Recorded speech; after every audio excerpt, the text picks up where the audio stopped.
2, 1. What's up, everybody? We are live. We're here at True Sound Studios in Camden, New Jersey. Spit it out. Spit it out. We got a special guest in the building tonight, and we're going to talk about some crazy things going on with Facebook. Once again, up to their same madness, the Dark Lord, Mark Zuckerberg. We're going to talk about... It's tax season, and so we're going to talk about what's going on with your taxes. And even though that sounds boring as hell, but it's not going to be boring, I promise you. And we're going to talk about some other cool stuff. You're watching Young Lion TV. Young lion, everywhere I look, they're dying. Everywhere I look, they're dying. Young lion, everywhere I look, they're dying. Everywhere I look, they're dying. Young lion, won't you get up and start fighting? Everywhere I look, they're hiding. Young lion.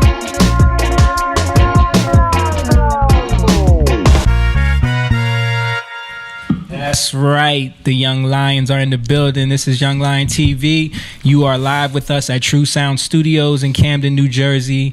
And of course, we got Jake and Moan here with us. What's up? Yeah, and you see up? the new guy in the building. That is our going on? little bro, Kyle Ingram, right there. He looks like a lion. He's got Got the lion t-shirt on. You got Yeah. to. And of course, we got producing Rachel Rhoda over there, our director, our producer, our friend. She always gives the good female perspective when we ask for it. So before we get into it, I want to make sure everybody in the chat, we say what's up to everybody who's watching. If you're in there now or if you come in later, make sure you go to Young Lion TV on YouTube and subscribe. Make sure you go to the Facebook page and give us a like on the Facebook page, because we're doing a lot of things on there where we're uploading little clips. We're going to do other segments, other things like that. And you can support the Young Lions on patreon.com/Young Lion TV, and just keep the stuff growing, because we're trying to get better equipment, do better stuff. We're going to bring you more content, do stuff like that. Completely self-funded here, so we appreciate all of you guys for all the love and support. Yeah, so how's everybody doing, man? I'm doing good. How y'all feeling? I'm doing real good. We almost messed up because we were passing around the drinks, and then Kyle was like, I've never had a drink in my life. Well, yeah, I didn't know what it was, so I was like, everyone was getting one. I was like, what is that? And he said it was a keto drink, right? Yeah. So I'm thinking, oh, it's super healthy, and I was thinking maybe I'll try one. Then he started saying what's in there. I was like, alcohol. Yeah. I was like, oh, y'all about to have me on here lit, like like never before seen, unforeseen Kyle. They almost got me. Yeah, because we do the keto thing, especially during the week, and we try to. That's why every time people see us doing the podcast, we have like these drinks. People are like, oh, y'all not drinking beers, y'all drinking, what is that? Yeah, what? That's what I was like. So what is this? It's basically just like sparkling water with a little bit of flavor and alcohol. And alcohol, yeah. right? Yes. So it's very keto friendly. Only 2 grams of sugar and 2 grams of carbs. But so let's introduce Kyle first. So for those that don't know, Kyle's like we go way back with Kyle, and even though we didn't realize when we first linked back up, which is a crazy story, because actually a girl that I used to date a long time ago was living with you guys. Yeah, right. And she's like a cousin, not official. Not an official blood cousin, but she's family. Right. So, and I met you guys back then. You met us then. I was like in high school. It was like either a freshman or a sophomore in high school. And I think I had just graduated high school at the time. Yeah. I think I was like 19 or so. So we were just like starting. Y'all were just starting this. Yeah. We were just starting. And she was like, yeah, he's real talented. And, my dad works in music. So, everyone was talking about music and everything. Like, he wanted to hear you guys. And like then like years later, Bianca is coming to True Sound, and she's like, I was working the engineer from Jatan, and I was like, that's familiar. That sounds familiar. So then we came up here, and I told her to mention that. She just never mentioned it. She refused, bro. She just wouldn't say. She wasn't gonna say. And the thing is, like, Bianca is my sister. Yeah. Bianca Ingram is my sister. Yeah. Also a co-collaborator with everybody here. Right. So, but let's talk about that. So your dad is from the music business. Yes. So my whole family is from music. I think they all play. All my uncles are multi-instrumentalists. My dad was a producer. He's produced Blue Magic, Who else? The Spinners. A whole bunch of old school Classics. groups. Yeah, a whole bunch of classic groups. Like his music for younger people, his music's been sampled by Biggie, Jay-Z, Stick to the Script. He was on like Life After Death album. People sample stuff like that. Ronnie Dyson, he produced him. So he's been a staple in the Philadelphia music scene since the 80s, really. Right. And my aunts were the part of the Sweeties. My aunt Barbie was a part of the Sweeties, and they're the most recorded vocalists in history. They did all the background for the Sound of Philadelphia. My Uncle Johnny was the lead drummer and background vocalist for Patti LaBelle. All my uncles were studio musicians for multiple groups. Like working with that guy that's right behind you on the wall there. Yeah, working with Leon Huff and all those, and Kenny Gamble, and they work with all the Philly acts, everybody in the area. They've been on tours, and so I grew up in this industry. We always had a studio in the house. I mean, these artists would be coming to the house, and as a kid, you don't know who anybody is. You don't really care. You're just like, yo, why is it so loud all the time? But that's where I got, I guess, infused with the creative spirit. We would go to Atlantic City all the time and watch them perform, and it just really informed my ideas about being an artist and being a musician and what you could do. I mean, all the different avenues, because my dad produced and engineered. I mean, he also engineered for Saturday Night Fever, which with John Travolta, that classic movie. So I mean, like he started off as an engineer. Okay. So I mean, I actually didn't want to make music. I ended up making music. I don't know how that happened. I mean, you're around it, right? You're around it all the time. I went to school for film and stuff. I was trying to break free of the music chain, but I got roped back in. You can't escape. Trying to rebel. But you still do the film thing, though. I do the film thing, yes. You have a cool YouTube channel. Doing pretty good, too. Yeah, thank you. Appreciate that. I definitely still do the film thing. I mean, we live in an age where I always believe you can do anything you want to do. There it is right there. Oh, yeah. That's some of your work right there. Some of the work. The Voodoo Man stuff is crazy right now. That's my main passion. But I do a lot of video work. I have a company, FI Media. We work with a lot of small businesses, other artists. We did Bianca's last video. Right. Which we collaborated on y'all, that. Y'all wrote the killed song. that song. Yeah. First of all, and the production on that was fire. I was like, oh, this video gotta be right. Y'all put a lot of pressure on me with that one. But it came out. I think it came out really good. So I definitely am still doing that. But I just grew up in entertainment. I mean, it's a different lifestyle for than a lot of people are used to, because we feel you on that. I know I know y'all had similar experience with being in a musician's household. I mean, you go to sleep and you hear the music coming through the basement or coming through like the vents. We know we used to have a ritual when we were kids. We used to make our dad play specific songs for us before we would go to bed every night. Like he would have to play Batman. Wait, which Batman? The Danny Elfman version? And he would have to play Beat It.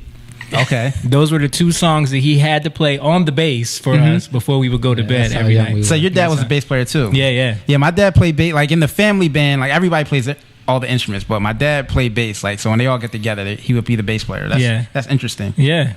It's something about bass players, man. It's like they kind of hold it all together. They hold it down. Like I don't know what that is. They do. Shout out to Carter Fox, who was holding this podcast down for a long time, but then he got a real job like an adult. So now he's in my but so so the cool thing was we had that history that we didn't really know about. Right. Well, I knew about it. I remember it. Right. It was in my memory. I was like, oh yeah, that's. Well, I didn't know about the link up because your sister was being quiet about it. She was being quiet. She did know. Because she came to one of our rehearsals when we used to rehearse in my dad's 1-bedroom apartment. Right. All of us used to rehearse. Yeah, she came there with I don't want to say you want to say her name? I don't want I wasn't going to say it. Just in case they don't want to be mentioned. But Moan, of course. This guy can never This guy is always getting himself in trouble. But anyway, so she came to his apartment and watched us rehearse one time. when she was young, like 12 years old or something. Yeah, she was young. So she remembered us from then. So then, like, because that was like her first, like, without her dad being there, like her first introduction to, like, you know, younger musicians doing, you know, playing music and having a rehearsal. So it stuck in her mind. Right. Wow, And Which I don't know why she didn't mention this. Bianca, why did you not tell them about this? she was shy. She was in, you know how she is. I know. She's very shy. So you can't tell when you watch her perform, but Right. she's very shy. So it was just funny that, like, through other channels, she ended up linking up with Dave, Right. who then was like, yo, I got this artist, you know, she's got a good following, you know, I need you guys to produce a record for her, blah, blah, blah. Then y'all came to the studio, and then we hear the story, and it's crazy. Yeah, because I'm not shy. I came in. Yeah. I was like, yo, I've known you for years, bro. Like, Yeah. Because, I mean, I was following their, I mean, after we met, because you actually came to, like, a dinner. Yeah, at the I remember. crib. I Like, remember. yeah. Once you told me, Yeah. I remembered it all. I was So like, he came to, like, so I followed their, you know, I followed their career and their music and the transition from one sound to another. And I, you know, because I love music. So I was like, yo, they expanding, they doing all types of dope stuff. So I've been watching from afar. But then I was like, so when I met, I was like, yo, I got to tell him. Like, Yeah. I told Bianca, was like, don't tell him, don't say anything. Why not though? I don't know. She's shy. She don't, she Or don't plus, wanna rock- maybe don't she wanna rock maybe the she boat. thought it would influence the way we treat her or something. I think she was concerned in my, you know, she just didn't want to have an awkward conversation about, like, what happened in that. Like, you know. I was like, that's not what it's about. Oh yeah, maybe if there was bad blood or something. like, I guess. I think she was worried about that, but I was like, Yeah. you know, Nah. I was like, We're grown around here. Right, that was It's not a big years deal. ago. Yeah. But I get it. Being a female in a Right. situation is kind of weird, you know. Exactly. So she was trying to feel it out and everything. Right. But it came out. The record came out dope. Maybe if Rachel could just show a little bit of that video that you did for that would be cool. That's what's up. Yeah. Bianca's just, in the chat cracking up right now. we just found out today that it was like #1 on the indie list, like a East Coast indie list. The Oh, video yeah? was like Nice. ranked #1 this week. Wow. Congratulations. That's what's nice. up, man. Yeah. It was lit. So you guys went with the whole AI theme. Yeah. Because that is scary. Cool. So, yeah, it came out dope, man. That song. First of all, that song is fire. Yeah, Like, it came out really. She did her thing, man. Yeah. And I like that's a song that we had written a long time ago, and she liked the song, so it was like I wanted to update it, give it a modern feel, and she killed it, man. So. Yeah, it was. It's been, the response has been like really overwhelmingly positive. Like everybody really loves the song. Like the lyrics, the performance. I mean, you know, y'all be lacing them harmony. Like, it's so funny because like I've produced Bianca for years. Right. We did like whole projects, whole albums, but I'm not a singer. Right. Like I was saying, I went to school for film, so I know how to make beats, and I tell her like where. But the way you produce her, because like I've been in there, it's way different. It's probably way better. She's like, because you can actually tell like, no, do this. I'm just like, no, that's not it. Do something else. Yeah. I don't know what it is. Yeah, she told me that. She's like, Kyle would just say, I don't know, do better. Right. Exactly. Do that better. Yeah, do that but better. But yeah, I mean, I've been doing it so long, man. Like producing vocalists and producing art. Like started out producing our harmonies and stuff like that. So yeah, it's easy for me to I'm helping Rachel do her project, and we do the same thing. Like Rachel's a dope artist too. I saw you on this because I be on there watching. I be connecting the dots. Yeah. Thank you were in the story, and then I followed your page. I was like, oh, okay, she got some work with it. Last time we were in the studio, I'm gonna put Bianca on blast. She was like, every time I see you post a story with someone else in the studio, I get jealous. She's like, I should be in there. I'm like, look, I gotta spread the time out. I love Yo, it. he don't have time for us. I know, right? They trying to get in the studio. Yeah. That's how Bianca's it be. cracking up. Yo, but that's how. Speaking of that's something that I've been trying to figure out now because I'm doing this Voodoo Man project, which is like it's something I haven't really seen before. It's like a docuseries, a documentary, and it's talking about what it's like to be Black in America at this point in time, and what that means in terms of identity. Because I think there's a big identity shift in Black America, like of coming to terms with what our roots actually are and. Where we stand in this country, like, have we ever been citizens? Like, do we consider ourselves, do we embrace America? Do we embrace the American part of our culture? Or, there's a lot of, return to Africa. So it's just like discussing all these things. I'm talking to a lot of different people about a lot of different perspectives, but I'm also doing an album that is talking about these things. Mm-hmm. I don't have time to do all this stuff because I'm working with all these other people. Projects. And it's like, I got to get this Voodoo Man stuff done. Right. Because like, it's really important to me. And I think the time right now is that's what's happening. Like Yeah. this is like that's where we're at. Dude, it is a serious time right now in the culture to Yo, it is. make a statement for. Yeah. I mean, first of all, me and you, we're friends. We Right, talk. yeah. We We talk take, we about. take the whole session talking. Bianca, another thing, Bianca gets pissed because we'll Oh. take up the whole session talking. But we both believe in conversation. We both Yeah. believe in, having talks Yo, as you have grown to. men. Right. Not getting emotional, just Yeah, talking you have to about talk things. about it. You have to you have to hear you have to hear other perspectives. Right. Like I don't believe in bubbles. Right. Like I think this culture of social media is creating dangerous bubbles where people only hear their own ideas reflected. I agree. And then you think everybody else thinks like that. So if you come against somebody who doesn't think like that, you think one, they're immediately wrong. And I need to lash out. Yeah, and then your personal identity is attacked instead of actually taking in possibility. Like it's not even that someone else is definitely right, but it's you have to hear the possibility that Right. maybe you're wrong. Right, exactly. And that's what's missing, because I mean, if you live in an echo chamber and you talk to people about the same thing all the time, constantly, and that's reflected back to you, then you start believing that 100%, and that's real dangerous because like. Everybody definitely does not think like you. I know there's people Right. out there that think the exact opposite about what I think, and we need to have a conversation about how we can move forward because we're both living on the same planet, and Right. we can't we're not just gonna kill each other, Right. Hopefully, Yeah, and that's the beauty of having these type of forums, where Right. we can have these long form conversations without Exactly. interruption, without your sister saying, "I need to get in there and record." Like, we can talk. She said they be talking for 4 hours. that's true, and you documented it and you now- put it in your story. Yeah, and now we can talk for 2 hours and not get interrupted. Right, exactly. But Oh, shout out to Deanna real quick. oh, what's up, Deanna? What up, D? Shanique was in there watching. That's what's up. What's up, Shaniqua? Shaniqua. Um, That's what I call it. That's what Lacey calls her. What I was going to say is we can have these conversations, I think, for one thing, because me and you are very open-minded. Right. And we read a lot. Yeah, And we well are informed. We're well informed, Yeah. and we're concerned of the same things. And Right. I think all of our initial, like, our base ideas are the same. Yeah, but it's how do you, about yeah. how do we go How do you about go- how do you go accomplishing about these it? things. That's where we differ. Exactly, and that's Yeah. why it's an important conversation to have, because I mean, there's a million different ways to get to potentially get to the same place. It's about but some people view one pathway as more dangerous. Right. Some people view another pathway as not radical enough, or that's just not going to achieve what you think it's going to achieve. So I mean, those are the conversations that we really need to have, especially in our community at this time. And that's really what I want to spark with the whole Voodoo Man. The whole Voodoo Man thing is to create conversation. Like that's why I love talking to you, Right. even if it takes the whole session. Yeah. Because I get to sharpen my mind and, Right. and get to bounce it off of Exactly. somebody that also has beliefs and is informed. Because a lot of times I talk to people and they don't have no idea what's Exactly. going on. And that's- Dude, I run into that all the time. You try to have a conversation with somebody, and it's like you realize really quickly, like, okay, you just spit out what you've heard. Yeah, like you haven't thought about it. Right. Like it's not, you're not thinking, you're not critically thinking. That's another. I mean, I don't know where we're going, but I gotta put. It doesn't matter. Take Right. just say what you need to say.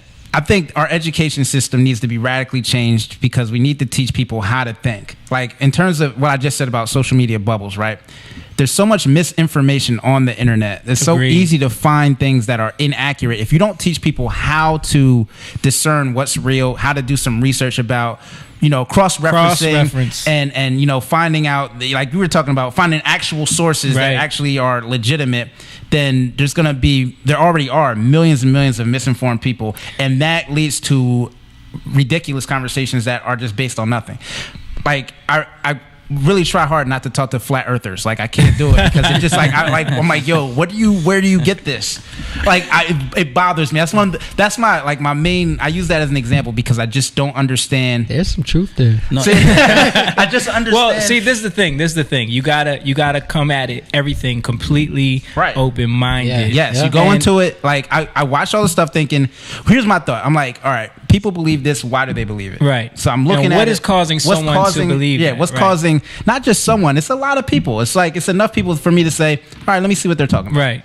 And then as I watch it, I'm like, this is not founded. Like you guys are not looking at the whole picture. You're not really looking at. You're not believing the data that you're skipping.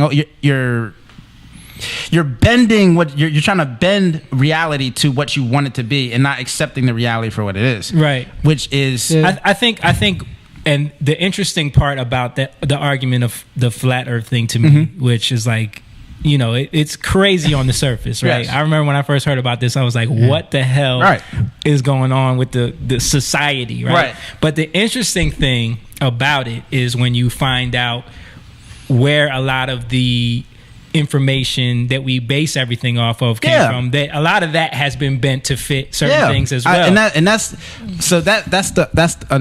a whole thing I have, like if you can't trust any sources, then you can believe anything. So we have to. So it's about finding legitimate sources, and how do you go about doing that? You're right. People need to be educated more on that. How do we find sources? And that's really what the source of, you know, because like flat Earth, right, is a rebellion against the tent poles of thought. Right. Like it's just a rebellion. Like I don't believe, you know, the government is saying this. I don't believe that. Right. I don't believe what our textbook said. And there is a lot of reason to have that feeling. Right. Like there's a lot of times where those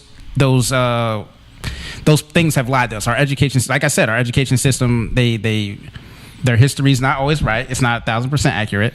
The government has lied to us about things. These things are true many times. I mean, so if you start looking at that, then you start to lose trust about everything, right? So now it's like, well, why would I trust anything they say? Well, that's what happened with Alex Jones, right? Right. When he was talking in that deposition that they just released, where he was actually literally saying that like the reason why he went into the whole Sandy Hook thing is because he had been dealing with conspiracies for so long that he entered into this psychosis of like believing that nothing was real. Nothing's real, so anything's possible. Right. Once nothing is real, then anything is possible. And if anything is possible, then if someone presents a compelling enough argument, then you know, people will believe it. Right. Which is why it's called a rabbit hole. You know what I mean? Yeah. Like you can go down and it just gets deeper It's just deeper and deeper. And it's like you can. I like looking at these things because they make sense, but you can't get lost in it. Yeah. Yo, people I would say there is some interesting things. There are very interesting things when you look into any side of other person's side of an argument, and you'll say, "Wow, I never knew that. I never even looked at. I never looked at it. Like I just kind of accepted everything. And I like that perspective. Of not looking at things a different way from someone else's shoes. I enjoy that. Or saying like why, or coming to that realization of like, oh, why did I just accept that as a fact just because? Right. Like I never challenged that. I never and I think it's important, and science is based off of challenging everything. Science is based on challenging everything. That's why I'm a big proponent of science. Like I'm a big proponent of real science, like actual science, where, you know, thoughts are, because if you look at the scientific method and scientific theory, if you present an idea, you have to prove it multiple times, not once, multiple times, and for the rest of time, people are going to challenge that theory. Right. Like, you know, Einstein, they're still challenging his theory. I mean, the world has accepted E equals MC squared, but the science community has not.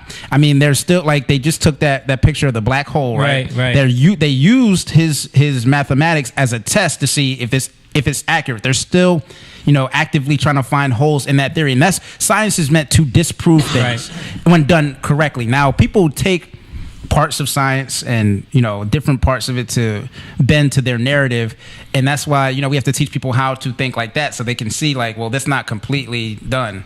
And I think that's where a lot of science has gone. You even look evolution, it's a theory, and people they act like it's the truth. Well, it's become well, there's people that literally say evolution is fact, you know what I mean? And it's like, which is like, how? There's certain things that are fact about it, right? But the entire theory as a whole is not. And if you ask any real scientist, they would say we're not sure, but this is what we think. This is why. This is what we're leaded. These are what the findings we have led us to believe. Right. That's what and this is another thing about, I think, people that fall down the rabbit hole. They like concrete evidence, like not evidence. They like concrete things to latch onto, and science does not provide that. No. Like real science they can't say yes. They can't say, oh yeah, evolution is 1,000%. No real scientist will say that. I mean, the only science that is clear is 1 + 1 = 2. You know what I mean? Like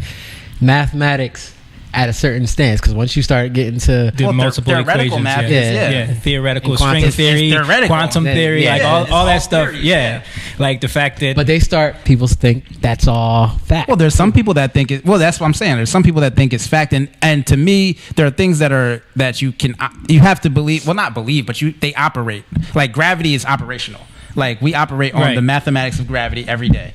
Right. So if you try to tell me that's But people don't know what gravity really is. Gravity can't be explained, though. They can't be explained. So it's kind of like so it's a weird thing. It's like we operate on the concept of gravity, but don't really know what it is. You know what I mean? Yeah. Well, and I would say like I'm not a scientist, anybody. So if I'm getting this wrong, leave it in the comments. Tell me but the theory of the mathematical equation for gravity is what we base a lot of our science on, like science for flight, science for technology. If we're trying to do any type of space missions, we're basing it on this universal gravity mathematical equation. So that's what I mean. Like when we're doing operational life stuff, like we live off these principles. Now, if you're talking about just theoretically, anything could be possible, but to operate, we have to have a certain level of a certain foundation that we all agree on for a reality base. Like, so I mean, like because like to do like a intercontinental space mission, they have to have the similar mathematics to even communicate. So they have to come to a realization about what the reality of this math is. Right. So I think that's where I come from with like the scientific perspective. It's like there is some common ground, even when it's not 1,000% proven. Yeah. So I agree. Yeah. If you know what I mean. So Kendra said, "What exactly about the flat Earth theory do you guys question?" It's not that I question it. These are the questions that people propose that are like, well, first of all, a lot of it stems from like a lot of these people don't believe in the moon landing, right? So, and when you know the backstory of that time and what was going on with Nazi Germany and them coming here and establishing NASA through Jack Parsons, who was a known occultist, Jack Parsons developed the jet propulsion. Yeah. And he was actually good friends with L. Ron Hubbard, who started Scientology. He's a crazy dude. It's crazy, right? But she started it in Camden, by the way. Yeah. Really? Yes. I read a lot about L. Ron Hubbard because he's an interesting Scientology? dude. Yes. No. L. Ron Hubbard started the beginnings of it. Like he was actually a science fiction novelist. He's a science fiction author. A terrible one, though. Yeah. His books. Well, it was good enough to create a religion. Well, but he literally said that. He said if you want to get rich, just start a religion. And then he did it. Yeah, which is the craziest. How do you believe someone that said that? Like it's you can find it. Like if you want to get rich, start a religion. That's a good idea. Let me do it. And then he created his own like army system and gave himself his own medals. Get clear. And let's get clear. But like he was like an admiral of his own like thing, and then he went out and lived the rest of his life out on a boat out in the water. Like let's get back crazy to flatter. Okay. Yeah. All right. But listen. So it all starts with you got to go there to understand. Who was the main guy who set up NASA, who came from Germany? He was one of the Nazi scientists. Oh man, Werner von Braun. Okay. Yep. So Werner von Braun is the guy that established that, and he even on his tombstone, he there's one thing on his tombstone which is one of the Psalms, right? Mm-hmm. Which is like this guy was a straight up scientist who didn't believe in God, but there's a Psalm on his thing, and the Psalm is something about like it's about like the firmament and the hand of God, right? You know what I mean? Mm-hmm. So it's literally pointing to the fact that there's a firmament Psalms over the earth. You know what I mean? Right. There you go. Yeah, that's his grave right there. So he's pointing to that psalm that mentions the hand of God in the firmament, right? Mm-hmm. And the firmament is that thing, kind of like a dome, right? And then he's been quoted many times, like saying how he doesn't think that we're gonna get to the moon. You know what I mean? We won't have the technology. We won't have the type of rockets that can get us there. So then that. After the war and everything, we took them in Project Paperclip, brought in, and they lied to us about that for decades, saying that it never happened, it wasn't real, and then we find out it was real. So they bring in all these Nazi scientists to establish NASA, and then it becomes a wing of the military. Then Russia somehow magically they got some of them scientists too. They did. Some of them went to Russia. So then magically Russia shoots Sputnik into outer space, which puts us into a panic here, where it's like, okay, we're technologically inferior to Russia. Right. We're at a risk of being nuclear bombed by them. Now, Right. we're not the biggest world power. Now there's a race to see who's going to get dominance. Right. So we established this space race, which the JFK speech. We'll go to the moon and other things and all that. Yeah. And that's an interesting impression. So, but he said something like that. Yeah. But so it seemed like it wasn't going to happen. It was like they weren't even close to getting there. Then all of a sudden they go to the moon. What was it? 7 times in like a few years. They go to the moon 7 times. Landed once. Huh? Actually, they landed once. And then when you find out about the footage and the way it was done and how they don't have the footage anymore. Not only that, like being able to broadcast at that time, how did they broadcast that from the moon? We don't even have you can barely get a cell phone signal. You know what I mean? Like, it's just a lot of these weird anomalies that they didn't think of back then. When you ask the people that went to the moon, now what happened to the technology? Or what was the thing? The Van Allen belts. Yeah, the right? Van That's Allen the belts issue now. So have you ever heard of the Van Allen belts? I have heard about it. Okay. So the Van Allen belts is supposed to be this massive radiation that surrounds the Earth that humans aren't supposed to be able to pass through. Even now they're saying that they're trying to figure out ways to get humans through the Van Allen belt so that they can return to the moon. But they did it 7 times, and then they asked the astronauts from back then about this in an interview, and they were just like, I guess we went through it. You know what I mean? It was like this little when people not only that, like all the technology from that time just disappeared. Right. They don't have any of the telemetry data. They don't have. Well, I know some of the data. They lost some of that. I did read about that. Yeah, they lost all that. They said they destroyed it. What was it? They taped over it. Yeah. No, they taped over the actual footage. They had to use the tapes. I do remember that. Yeah. This is like, you're talking about the greatest feat in the history of mankind. You taped over the tapes and lost all the telemetry data, and we don't have the technology to do it again. Like, we can't go to the moon now. We don't have the technology. I mean, so when people put all that together, and then you talk about other anomalies that people point out, like not only that, like the rocks that are from the moon are like. Yeah, the moon rocks that they sent, had them tested, and it turned out they were petrified wood. It's like all this weird stuff. But see, again, on the flip side, there would be a whole another group of people that would say the moon rocks they're not from Earth. There'll be people that say, they couldn't have faked it. Right. We didn't have the technology. We didn't have the cinema technology to fake it. Like, we couldn't have done the lighting at that point. We definitely had the cinema technology. Have you ever seen the footage? Have you ever seen? Yes. No. Wait. No. I know. Have you seen? We couldn't have faked it. We didn't have the lighting. Hold on. What was that movie? Wait. In 2001 Space Odyssey. That was everyone thinks that Stanley Kubrick could have done this. He could not have done it. But wait. When did the first moon landing happen? 1969. Yeah, 69. Yeah. They couldn't replicate the lighting of that. Well, first of all, do you know how they streamed the footage they broadcast it to everybody? It was a lot easier to broadcast footage live than it would be to record that amount of footage.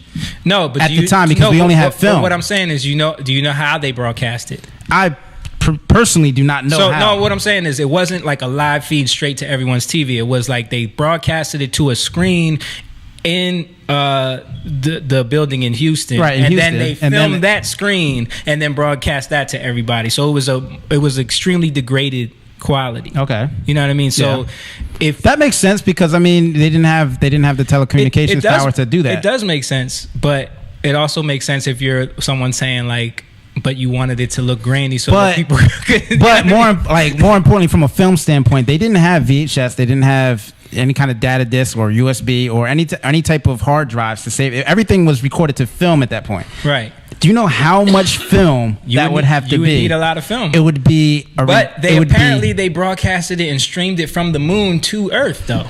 Yeah, but that would be easier to do at that time. To stream from the moon? Yes. Technology-wise? Technology-wise, that would be easier to do. We can't even do that now. We could. We could stream from the moon? Sure.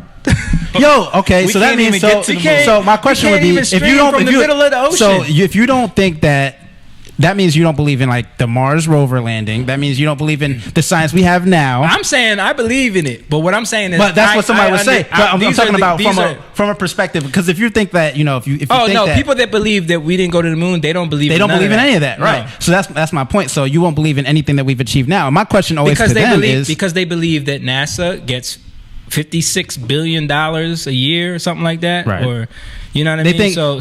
That's always another, like with what I call conspiracy theories. I always ask, what's the point? Right. Like that's like what's the end game of a conspiracy? So that's why I brought up the whole thing about Russia, because there was a whole point of asserting dominance. Right. And I get that. Like I get that the concept of that space race and wanting to assert dominance. Right. But I also think that it would be more at that time. It'd be more possible to actually go to the moon. And now it'd be more possible to go to the moon than it would be to film it in a studio at the time. That's what people say, but that's not actually true. Yeah, I don't know you know what I mean? about I mean, I can say the same thing though. No, I'm saying that's like, the point about this. That's the Yeah, point yeah. about conspiracy. I would say the same thing. Right. I'm like, so you think we didn't go? Ryan says my head is exploding. Yeah. Yeah. Facts. No, but so to get back to this is the whole we're setting up the concept of where flat earthers Right. get there. So you take that ideology, right? And then you couple that with other unexplainable things where it's like they tell us that the earth is 24,000 something miles in circumference, right? In which the math trigonometry works out to the curvature is 8 inches per mile squared. Right. So that, but did you guys watch that documentary on flat earthers? Yeah. You remember they did that test where they with the light? Yeah, but the test was the test was debunked. The test was debunked by who? The way they did the test by other people that did the test. So see, this is what I'm saying. This goes back to. Go ahead. I'm giving you their argument. I know you're giving me their argument, but I'm going to say this is why I talk about.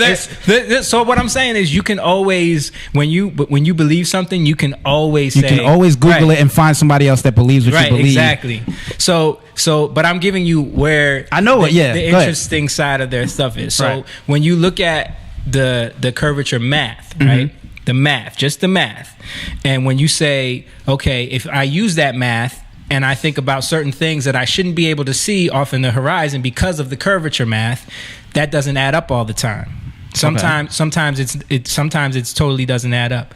What are you about to say, Rachel? Nothing. I see you. So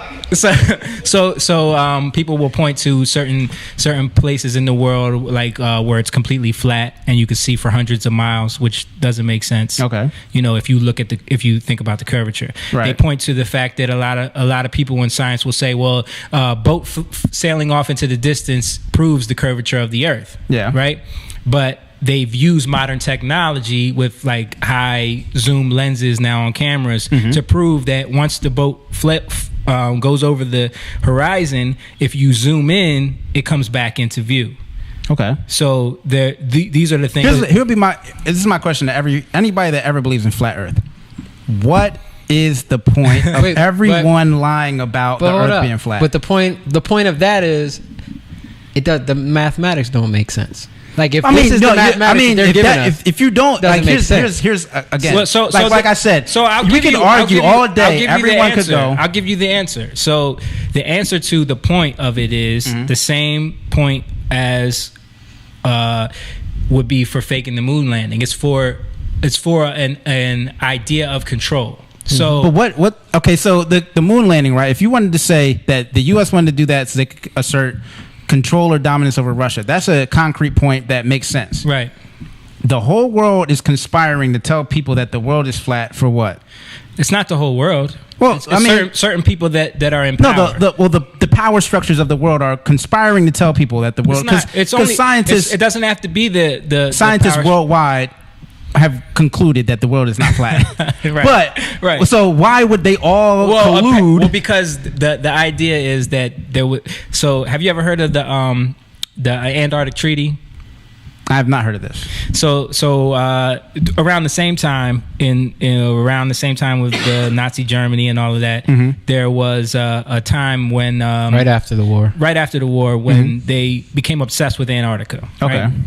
And they started going to Admiral Byrd is the guy. He was a general in the Navy, I believe, right?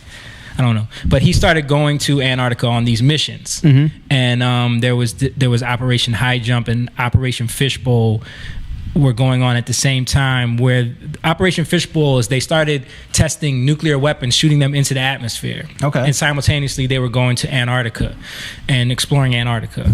And he came back and he actually did, Rachel, you could probably find this. This is something that they show a lot. So he did an interview on the news. Admiral Byrd, look up Admiral Byrd interview. And where he talked about what he saw in Antarctica, and he talks about how there's more resources there than anywhere else in the world, and there's like, you know, this. He talks about this amazing place in Antarctica, and then he comes back. The military goes there. They immediately bring in, I think it was like 50 something major countries in the world, and they sign this treaty that's called the Antarctic Treaty, where it basically talks about how no one can Meet go the there. Landers. The revolution. You looking for it? How no one can go there and do any work unless it's science related or like you know. But no one can go there and colonize. No one can go there, and you're not allowed to go there. That's what the treaty says. And after that, then they started focusing on outer space. After that, Okay. so they believe that, you know, this guy Admiral Byrd went there and found something in Antarctica, and But wouldn't it be difficult to colonize the coldest place on the planet? it could be. I don't know. I've never been there. I mean, I haven't been there, but I'm You just know what saying I'm from saying? reports. Like, I'm just Here we go. Let's take a look. This is Admiral Byrd. Let's see what he's talking put down about. bases. We replaced the dog teams, and of course that was a big improvement. But now the planes go much faster and they are safer, and they have a much bigger cruising radius. You haven't got the danger of a terribly heavy load. Admiral, an expedition to which I believe you're the advisor is now en route. What is that expedition doing? Well, that's the icebreaker Atka, and it's a reconnaissance expedition. It's going down to the South Pole area to make certain observations and to look for some bases. They will be back in April, and they will report back, and upon the information we get from that undertaking, we will base the bigger expedition that's to follow. Is that very definitely planned, or is that... that is being planned right now. That makes sense. So Yeah, I'm but willing to say to you that This is. there I don't will even know be if this is the right interview. a number of expeditions. But it makes sense, like, you know. It is 14 minutes long. It's supposed to be a lot of the Antarctic secrets, but yeah, there's the link if anybody wants to check. Yeah, if you want to check that out. But anyway, he goes in there and he talks about when he went and what was there. And so this is what people I get use. that people have a thing about like what they don't know, right? So like you don't know, we don't 1,000% know what's You've in never Antarctica. seen it with your own eyes. Never seen it with your own eyes. So this could mean anything. Right. But why would it mean that the world is flat? Listen, I don't know. No, bro. that's my legitimate question. To anyone that believes it. Maybe, you know, they lied about it for so long. They just But no, don't- but why? Now But why they, would now they? they have to keep Now the they lie have to going. keep It's the like lie going. it's But like that- but it's to like me, that's- Jesse Smollett, right? It's like Well, that's one dude. It's like, That's what I'm saying. but I'm saying it's Right. like that same concept, right? Where it's like once you reach that threshold, it's like I can't go back down. Like, I mean, no, but it's And about, nobody's ever fallen off the earth. It's about a. well, that's I not mean, the, it's that's different not because that's you not the can't- concept. There's also is it a donut? Because I've seen all types of models. Is it a donut shape? Is it a like what is like what? Okay, Someone make this make sense. I don't know any of that, and because I don't even know like. Right. But I do know that there's some stuff that doesn't make sense, and I researched some of this in terms of like the ideas and where it comes from. Right. Like you have who was one of the first guys to bring this idea? Galileo. Another guy. What's his name? Copernicus. There you go. These guys were all hermeticists. Okay. They studied hermetics. I don't know if you. And it comes from Egypt. Yes. It's And that's kind of Now, I also, while you're mentioning this, not to cut you off, but I do want to say that while Copernicus and Galileo are the first people to be attributed this knowledge, I do not think that they're the first people to have this knowledge or to think of this or to attempt to circumnavigate. If it is indeed a globe, which I believe, to circumnavigate the globe, I think there have been other civilizations, but because we're so Westernly influenced, that those are the ones that we talk about. But my point is that because even in Greek. I think even who's the Greek philosopher? Which one? Socrates, Aristotle, Plato. Yeah, Plato. It was Plato. Yeah, yeah. He was the one that talked about it too. Talking about the sun, because before it was the earth, it was the center of the earth. All those philosophers were the initial, I believe it was Plato who was the first one. He was educated in Egypt, right? Yeah, and in Timbuktu. Yeah, they all learned the whole idea of the ancient mystery schools from Egypt. Yes. Yeah, a lot of it comes from Egypt. I'm trying to think of the guy. Oh, Juanita's watching. She's gonna be like, "What are you talking about?" Dave watching too. What's up, Dave? I hate when I can't remember the name of these gods. You never remember names. It's so bad. Thoth? You thinking of Thoth? Is it Thoth? Because he was the guy that because he was the god of wisdom. Talking about the Egyptian gods? Yeah. Thoth, there's a lot of those. No, but I think it's Thoth who is the god of wisdom.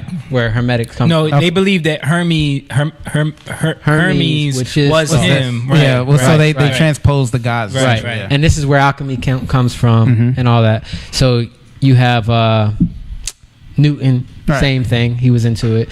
So you have this realm of ideas. What he's saying is like they were into sun worship, which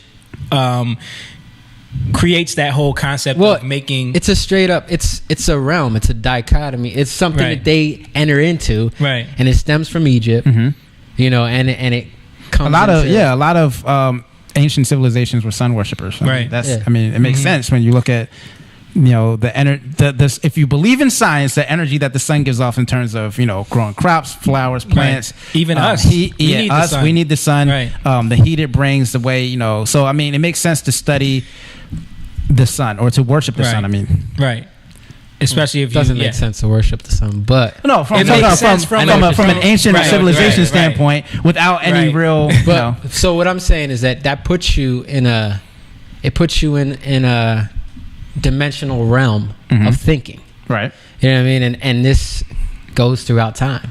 Well, and when you at the time of Galileo, we were actually Earth-centered in thinking. We thought that the Earth was the center, but that was because of religious reasons in the Catholic Church, exactly. But mainly. what I'm saying is they weren't into that. They were into they were rebelling against that, they were rebelling which is the same thing that's happening now. And that's my point. It's where did that come from? Why did they? Right, and this is why science is important. I mean, they locked Galileo up for saying these things. Yeah, they did.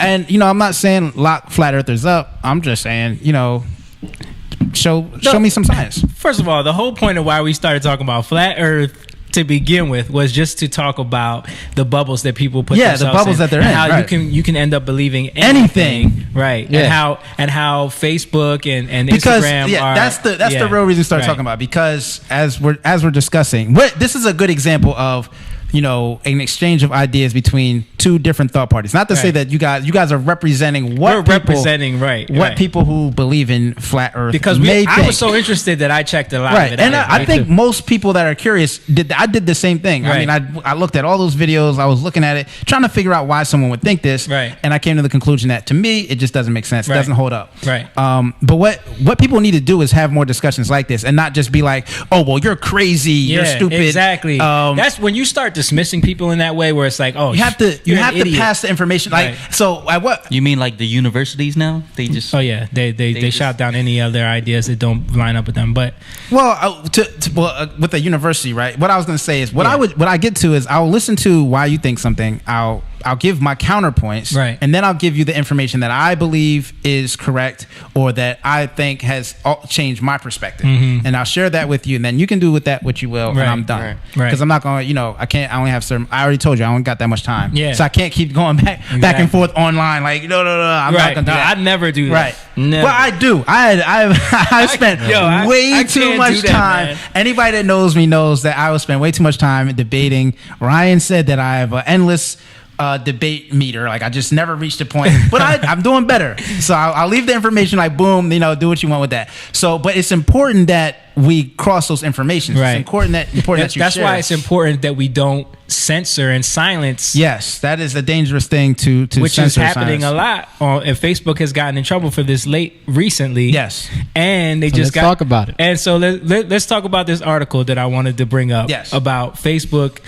Again, coming under fire. This is not for censorship, but this is for putting subliminal messages in these VR devices. Okay. That they were getting ready to ship out to customers. First of all, I want to talk about this picture of Mark Zuckerberg. The Zuck. Walking. Hold up, though.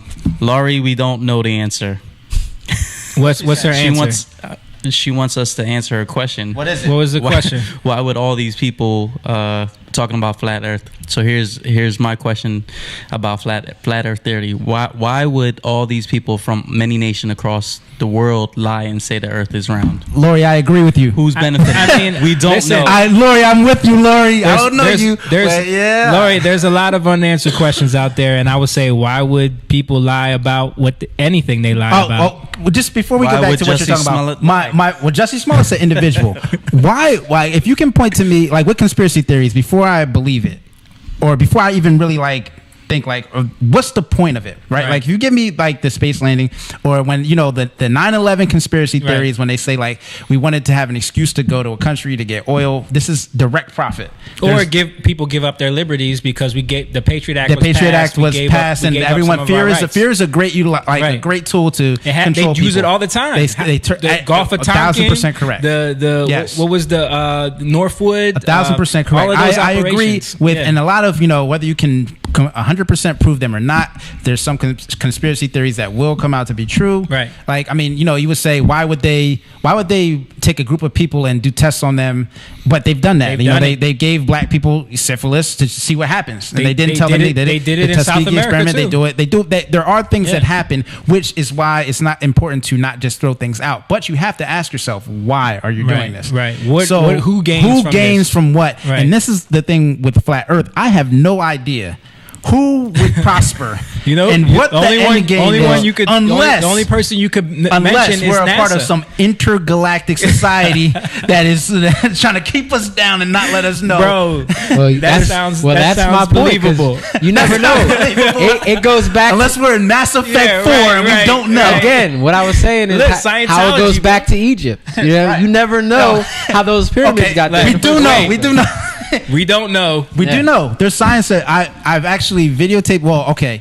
Again, we don't 1,000% know because none of us were there. And I've they still can't duplicate the technology now to do it. I have met with and interviewed multiple people who are Egyptologists. They are, you know, they're not, you know, on YouTubers. They are actual people that go to these places. They've done the studies. They do the math. They could show you that I can't do it. Anthony Browder, look him up. He has textbooks about how they constructed the temples, how they constructed the pyramids. And I think if you want to ask me, it's more likely that they lied about the Egypt being built by black people, right, than it is for them to lie about aliens. Because there has been a global, I wouldn't say conspiracy, but there's been a global whitewashing of history, and that would be that's a strategic move. I agree with by that. Power structures, right? So that, to me, that would be the conspiracy: is why did they not tell us how the pyramids? But there's other places in the world. I mean, have you ever watched Stonehenge? Have you ever watched Ancient Aliens? Yes, it's a ridiculous show. It is entertaining. I love it though. But what's my guy that be sitting like with the meat? Oh my god, the hair. What's my guy? But no, there's what is it? The place in Peru where they Money Pit? No. I forget the name of it, but it's where they have those massive stones. Oh yeah. That are cut so like perfect that they don't know how they cut them. We could never do. We can't do that now. Right. You know, we couldn't even move these stones now. Right. So it's like, you know, there's some things that are unexplainable. Yeah. I mean, it's like I was just reading an article today about Stonehenge, and they were saying that apparently Stonehenge isn't just heads; it's like it goes all the way down. It goes under, yeah. And it's a whole, and they're trying to figure out what civilization it belonged to, because they're thinking it belonged to a nomadic society that traversed from another part of the world, and was so I mean, there's a When lot of giants roam the earth, man. there's a lot of unanswered questions. Yeah. But I think that you Look at could that. find What's out that? What are we looking at, Rach? Stonehenge. Stonehenge. There you okay. go. Yeah. All right. Yeah, like Can we get back to Mark Zuckerberg because we started? Oh yeah, going yeah, to it. yeah. Let's go into Zuck. yeah. The Okay. Zuck. What's the Zuck doing? So first of all, let's talk about the ominousness of that picture in the beginning of the article. When you look at Mark Zuckerberg walking in a group of people where This is a picture of life. Exactly. Everybody looking at Facebook. Everyone is living in a false world while he roams around free. I said the Matrix. So That's maybe the Matrix. that might have something to do with flat Earth. Hey. But so basically what happened was they were building these VR goggles and they had scripted in like the what was it? It was printed like inside the goggles on like part of the machinery, Right. Phrases like "Big Brother is watching," Really? and what was the other? The Masons were here. What? Printed on the goggles, right? So people started cracking them open 10,000 and like taking pictures. Go back up. Yeah, I think it's. And so, of course, they're saying it was an Inappropriate accident. messages, These were never supposed to be released. It was supposed to be removed before they were shipped. This was for the prototypes. They were Easter eggs for the prototypes. Right. It's like it sounds. What are we in Assassin's Creed? What is going on? Bro, Facebook just keeps getting. They want all the power, bro. Oh, of course. They want See, that makes all these companies want all the power. We're gonna live in a conglomerate society. Amazon, Facebook, Google, they are doing everything they can. Disney, they're doing everything they But can think to about consolidate power. Isn't that perfect though? Because what was the internet when it first jumped off? When YouTube first got created? Yeah. When it was the Wild Wild It West. was the Wild West, yeah. And everyone had. Everyone said that though. Like if you I remember hearing like whoever could figure out how to monetize and control this is Yeah. gonna be stupid rich. But not only stupid rich, but powerful. Powerful, yeah. Because like what they're doing is they're literally funneling information to us. Well, yeah. You know what I mean? I mean, everybody has most people have a Facebook, Right. And everybody uses Google. Well, Facebook is actually declining amongst teenagers. It is. Most of them don't even have. Actually, Teenagers don't, but that's we were still playing most people. Yeah. Soccer this weekend, like. One of the young dudes showed up and he was like, "Oh, I want to let me know when you guys are playing." I'm like, "Oh, I'll add you to the Facebook group." I don't have Facebook. Yeah, but what does he have? Instagram. Facebook. Well, I know It's the Facebook same owns thing. it. This is my. but Yeah, that's what I'm saying. WhatsApp, Facebook, but they don't have a Facebook. They don't have a You know Facebook, but I mean, you're still connected even if you have an right. Instagram. But Instagram is a lot less invasive than Facebook is. You know what I mean? That's what we. Well, now I'm going to sound like the conspiracy theorist. That's what you think. I mean, if it's connected, the information's there, and No, if it the is. data It is is. there, then they can. But what I'm saying is, what I mean by that, I mean by like people don't go to Instagram to get news. Oh, they don't go to Instagram. They don't Yeah. go there to get news. They just go there to look at stuff. But Right. the more intriguing thing about social media in terms of that is like, you know, if they can see what you're looking at, they know what to show you, and that has it creates another bubble. Mm-hmm. Like you're seeing only things that they think you like to see. Right. Which is what happens with like if you look at the things you like and then you go to Instagram on your explore page, it's just going to be more things you like. Exactly. It's not going to be actually exploring anything. It's like, Right. oh, you like this. It's the same thing for Facebook. Same though. thing for Yeah. Facebook. The more stuff It you just like, continues right. the algorithm continues to refine. Right. That's it why- continues to did you- reflect yourself. Like Did you ever don't see- watch the Joe Rogan podcast with Elon Musk? Yes. Did you see when he was talking about how we are all like inadvertently programming the AI system that's going to replace us with all of our AI searches? is super scary. Yeah. It's So every time we're very searching scary something, to every me. time we buy something on Amazon, we're literally telling this AI algorithm who we are, and what we are, and that's where a lot more dangerous than anything else. I just saw another article that was talking about how, like, you know how sometimes you'll be talking about something, you won't even search it, your phone is away. Yeah. You pick up your phone and what you were talking about shows up on Yeah. Facebook as an advertisement. Right. Well, there was an article that was written that was talking about like how sometimes it's not that your phone is listening to you. It's not. It's that they can track certain movements that you've made, Yes. and there's an algorithm that knows, like, okay, if you Yes. if you're someone Actually, who just searched interesting- this and just did that, and an then interesting you thing showed up about here. that is my business model, my FI Media. What we do when we help market for people is we kind of use that. Wait, look at this. Your phone is listening. It's not paranoid. Yeah, it's not. Yeah. But it's not really that it's listening. It's just tracking what you do, what you're looking at, what you like, and then they where you're can going, predict, and it's predictive what you want, right, based off of that. That's what I'm saying. Right. Like, you know, everything that you do online is watched and monitored and then sold back to you in another form. So, Right. I mean, that's Sounds like the devil. I think it's listening because I'll say something and then it'll pop up. I honestly think it is explain too, that? because I'll say something ambiguous, like talk about a car, right, and then the advertisement for that car is on my phone. Well, you know what what's I mean? weird? Like, you do things that you don't realize you're doing. Like, if you're thinking about a car, right? Right. You might. It can track things that you're not thinking it's tracking. I know. Like, if you I it's understand not- that, and I get that argument because people have said that. But I'll literally like I'll do it in times where I make sure I haven't even touched my right. phone. You're just testing it out. I'm just testing it out, and it will do it. You know what I mean? Yeah. Well, It's weird. I'm not going to 100% say it's not listening. I don't know. I mean, that would be ridiculous to believe that they're not. Why would they not? They want as much information as they can. So yeah, they that information is money now. Information is everything. the new currency, bro.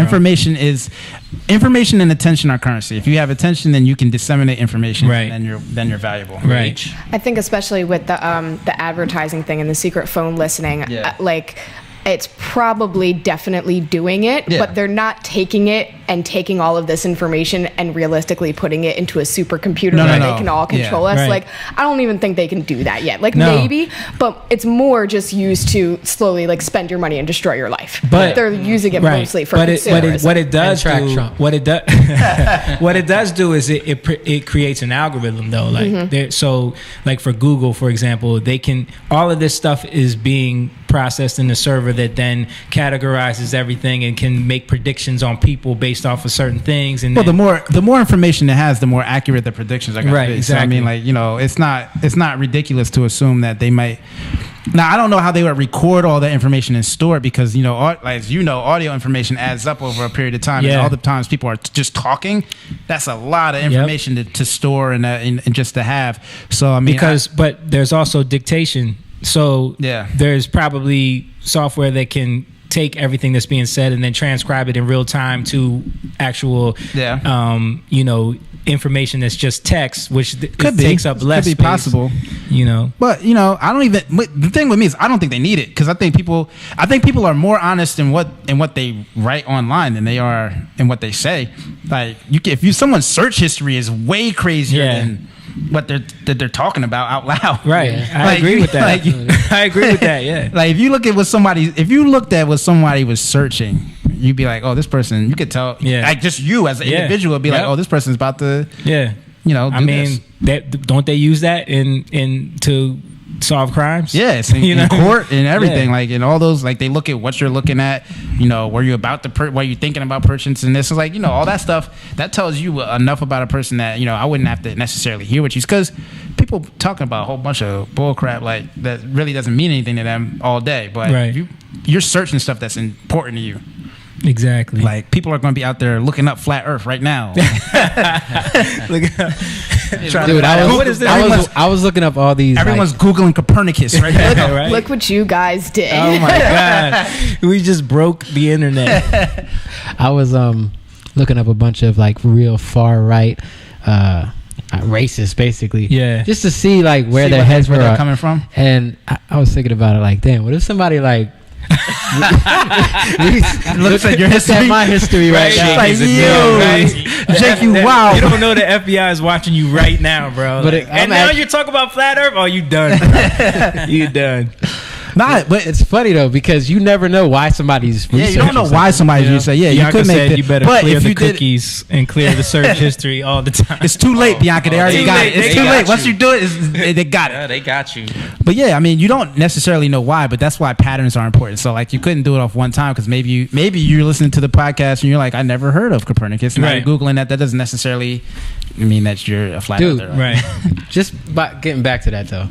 It's kind of crazy because you know how they got the black Israelites? Yes. You know there's a version of the white Israelites. Sure. Is there? Like literally these people who believe in Hitler. Yeah. They believe like Hitler was like sent to and they no, because there is like a conspiracy theory that Hitler was actually controlled opposition to put the Jews back in Israel. right? What I a mean, nutso belief is this? This is a real conspiracy. No, I'm not saying it's not, but what a nutso conspiracy is. Right. I mean, so, but think about it, like, create a Hitler, right? To give Jews, because think about it, if you're one of these conspiracy theorists, right, and you believe that so the Jews were at a point where they weren't really being oppressed like that, right? So they needed a massive event to get them back into Israel. But you're gonna so whoever thinks that someone's gonna sacrifice 6 million people, it's crazy, bro. Hold on. Dude, there's way more in other countries. But I'm talking about if you're talking about Hitler as being a tool to do it. Well, if you don't have a problem with it, then how? If he doesn't have a problem, I'm saying if you believe that, like, I don't know, a pro-Jewish person is going to tell Hitler, let's kill 6 million people. Because you've heard of the what are they called? Rothschilds. You heard of them, right? Yes. I mean, they're Jewish, but they're not really Jewish. You know what I mean? I mean, like they have their own. You think that they would say, let's go? Well, let's talk about humans are capable of some crazy. Humans are capable of crazy stuff. Well, let's bring up, for example, Pol Pot, right? Mm-hmm. You know about the genocide in Cambodia, right? Yes, Cambodia. So that's where that's how he got. So we were talking about the Young Lion picture, the Young Lion cover. Yeah, that's where that comes from, because he was a refugee from that whole massacre. His mom was taken into slavery when she was 13 years old, and she had to escape and get to Thailand in order to get freed.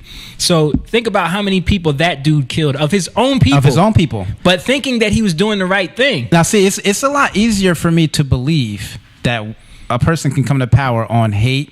Right. A person can come to power on fear mongering, and people are very susceptible towards projecting their issues onto another group of people, an entire group. So that happens, all over the world constantly. It happened, but he came to power based off of just sheer force, though. Like he didn't. That's all. It wasn't like in order to get enough. Oh, but he was a great speaker. No, yeah. In order to get enough force to do something like that, you have to sway a certain either if it's not a certain amount of people, it's a certain type of people. Right. And to do that, then they have to be, primed towards shutting down a certain empathy towards humanity. So that's where I think, like, it would be difficult for someone who likes, and back to the other, like, not, I want to go back to that thing before we come back to it. So for me to believe that a conspiracy where someone was pro a group would sacrifice that many people of a group is difficult for me. It's much more difficult for me to believe than Hitler used fear to galvanize his own ideas and hatred onto a group of people. And that's why I brought up Pol Pot, because he literally thought that Cambodians were the truest. Like he believed that the Cambodians were needed to be like pure, right?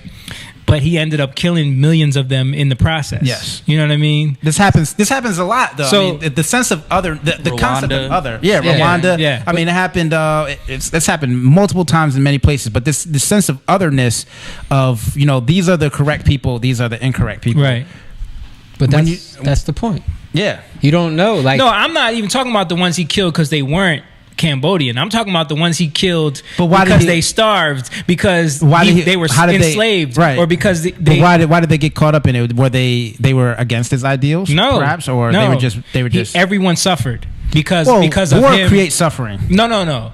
Everyone suffered because he took all of the food, right? And he said, "I'm going to control this, and no one eats unless you do what I say," right? But no one eats anyway. Yeah. You know what I mean? Because I want a straight up dictator, and there's been a whole bunch of those throughout history. Right. That is. But he truly believed that he was helping his people, though. That's what I'm saying. Like the weird. That's my point. No one is crazy to themselves. But that's my point. That there is crazy people like that. Yeah. So you're saying like that you don't see how someone could be crazy enough to kill that many people to try to advance the same people. I'm just saying like that crazy. No, exists. I'm not saying somebody might have that idea, but all I gotta say is Thanos. Well, first of all, Thanos might be right. Thanos might be right. Thanos might be right. Right? I mean, there's a lot of people on the planet. But you look at somebody like George Soros. You know what I mean? That guy has. Bianca said Thanos too.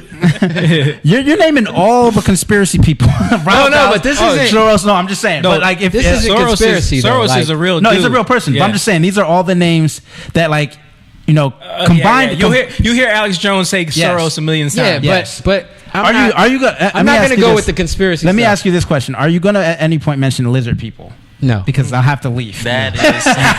But what I'm saying I did about watch a documentary on that. like George Soros, he literally has funded a bunch of stuff to get his way. Sure. And there's no other reason but that he's trying to gain power and money. No. Everyone wants power. Videos of him saying so, that. So that's my point. Like, you can have... Everyone wants power, and people are willing to do anything for it. Even to have, like, the whole Zionist movement to get these Jews into Israel. I just don't see... I mean, that... But there's a lot of... How did we get on this anyway? I'm not sure. Because we were talking about Hitler. But no. We were talking about something else, and I'm not sure how we went from Facebook. Facebook got us here. Somehow. We were talking about like Rachel's like, I'm out of this. I don't know. because I was talking about looking up all these he's far talking right about the people. far right movement and the Hebrew Israelites and the white version of it that white believe that Hebrews, in this, and I was like, that's a crazy conspiracy. Yeah. Okay. So Jake. Okay. I told you I'm down to talk about anything. Yeah, me too. No, but we started going left. No, dude, but it's... I mean, you never know why people go... Dude, I believe you. I trust... I know that people are capable of some crazy stuff. It's happened throughout our entire history. People are out of their minds. Yeah. And like I said earlier in an earlier discussion, people like when someone is 100% sure, which is why a lot of people don't like science, which is why a lot of people who have information, have interesting points of views, they're not 1,000% sure. Like, I can never just tell you like, yeah, that's it, that's what it is. But someone who's crazy, they'll be like, this is what it is, and people will believe them because they say it with authority. They say it with, they're like, believe this. They're like, and people will latch on to that because it's Scientology, or a lot of different, belief systems or thought systems, or any dogmatic religion. Is that way. But they will follow dogmatic leaders, and dogmatic leaders aren't necessarily bound by facts as much as they are by. You mean like AOC? I like AOC. I like AOC. That's my shorty. Kyle likes AOC. Yes, and but she says some off the wall, matter of fact stuff that ain't matter of fact. Okay. She has gotten a lot of things wrong, but we're not talking about that right now. We can talk about that. We can get there. But I wanted to talk about AOC, my main shorty. What? I'm not gonna cut you off. No. I don't know where we're going. I just had to say that. Where were we going before we got all the way on? I was just talking about dogmatic leaders. We were done with the move on to. Okay, so I wanted to talk about. We can get into AOC because I wanted to talk about taxes, the tax thing. Okay, go ahead. And the reason why I want to talk about the tax thing is because tax season just ended. Yes. Right, and we were actually talking about this the other night, where you were saying like people have said that this is the first time that they owe money on taxes or whatever.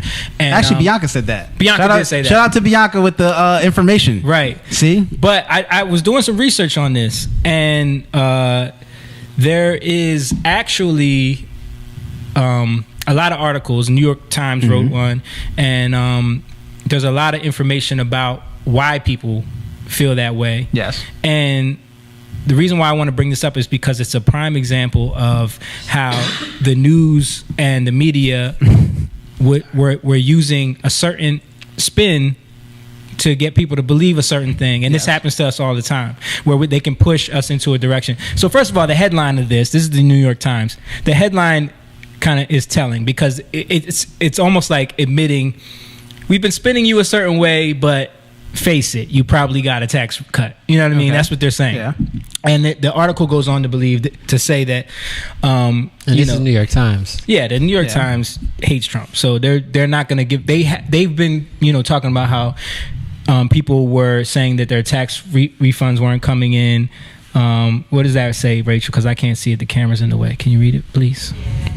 My refund was better than last year. I don't know about anybody else. No. So ever since President Trump signed the Republican-sponsored tax bill in December 2017, independent analysis have consistently found that a large majority of Americans would owe less because of the law.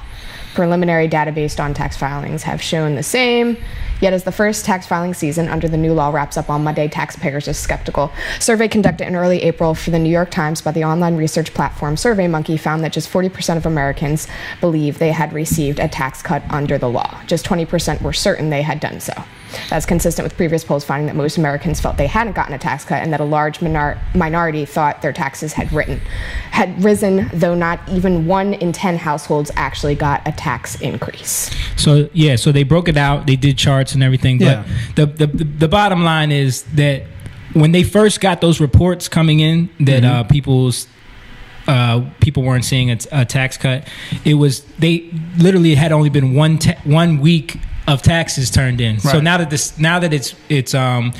it's totally done. Now they have a full majority of the numbers in. Yeah. They have numbers that are showing that about 80% of people got a tax cut. But the reason why your tax returns aren't as high is because the tax cut came in your withholdings throughout the year. Mm-hmm. So you were actually getting more money in your check. So which when Ryan just said.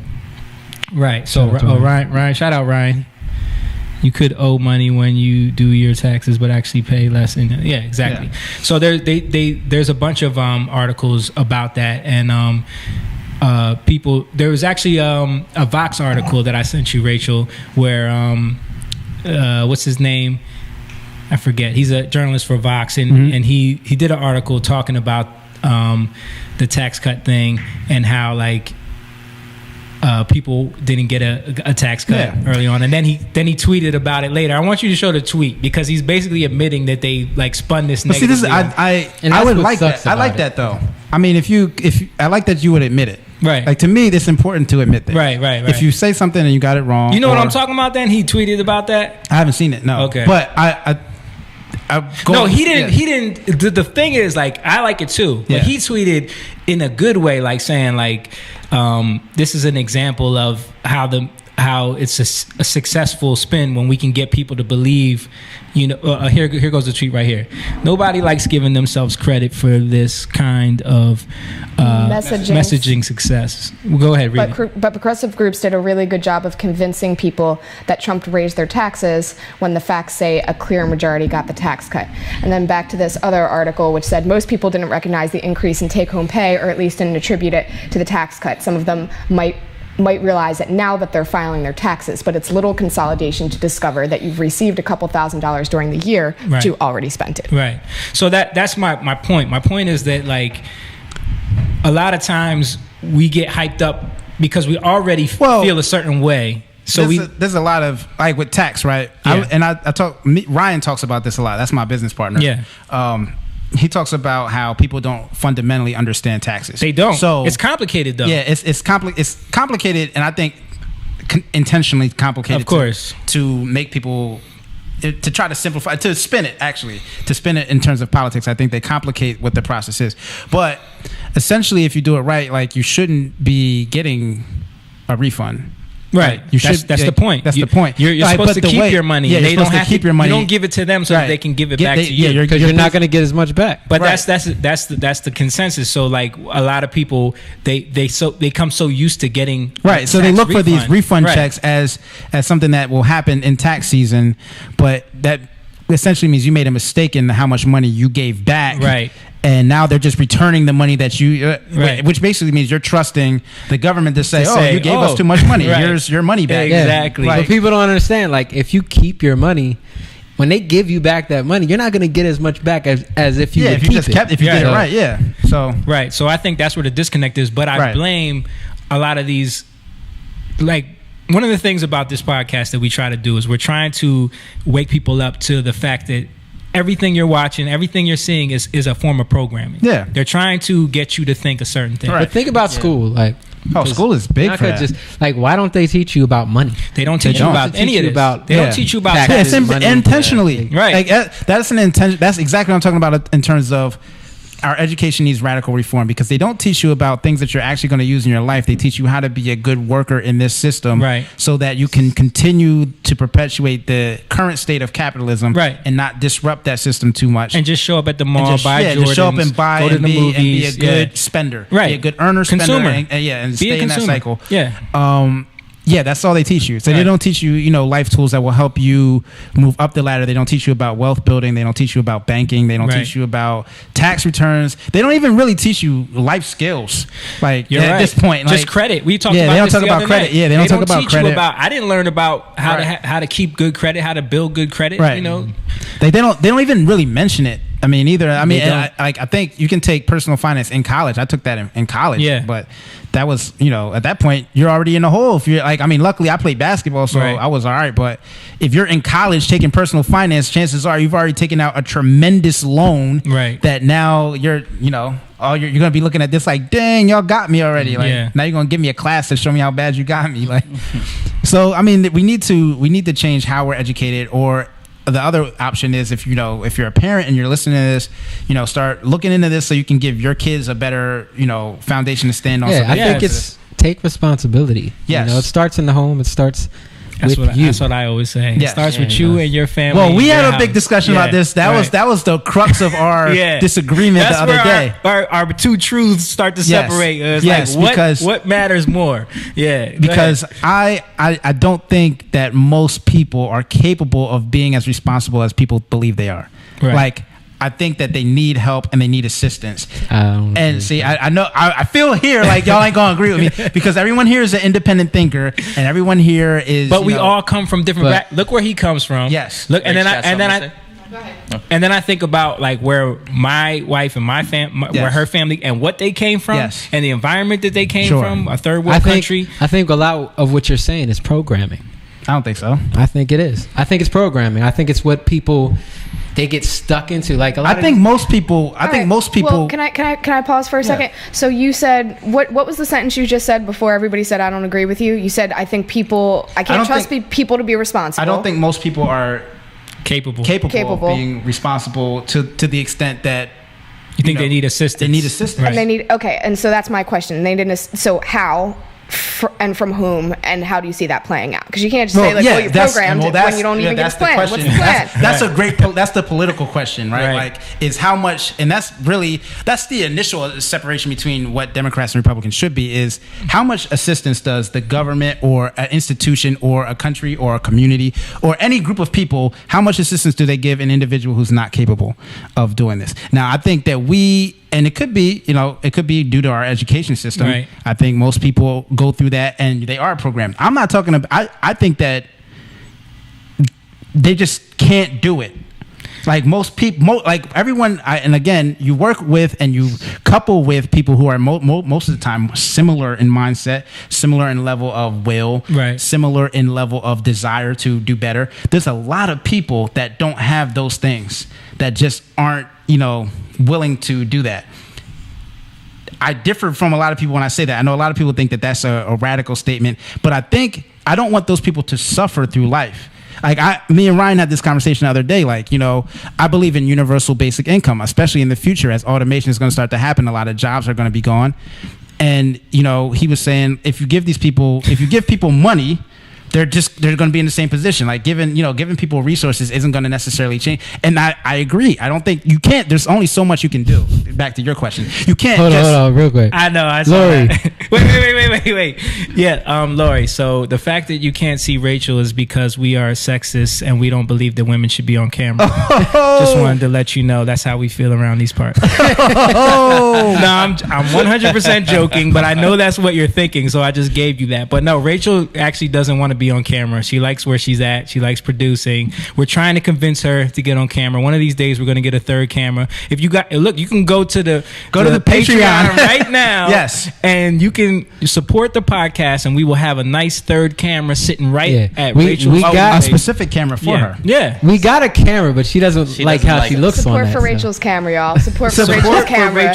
That's not from 1999. And on top of that, Rachel's cam. Hashtag Rachel's cam. Rachel's cam. Rachel is the one controlling what cameras you see. So even if she had if one, you she don't- might not turn it on. If She you doesn't don't want- see her, it's her fault. Okay, just so you know. Okay, back to what you were saying. Sorry. Back to Kyle.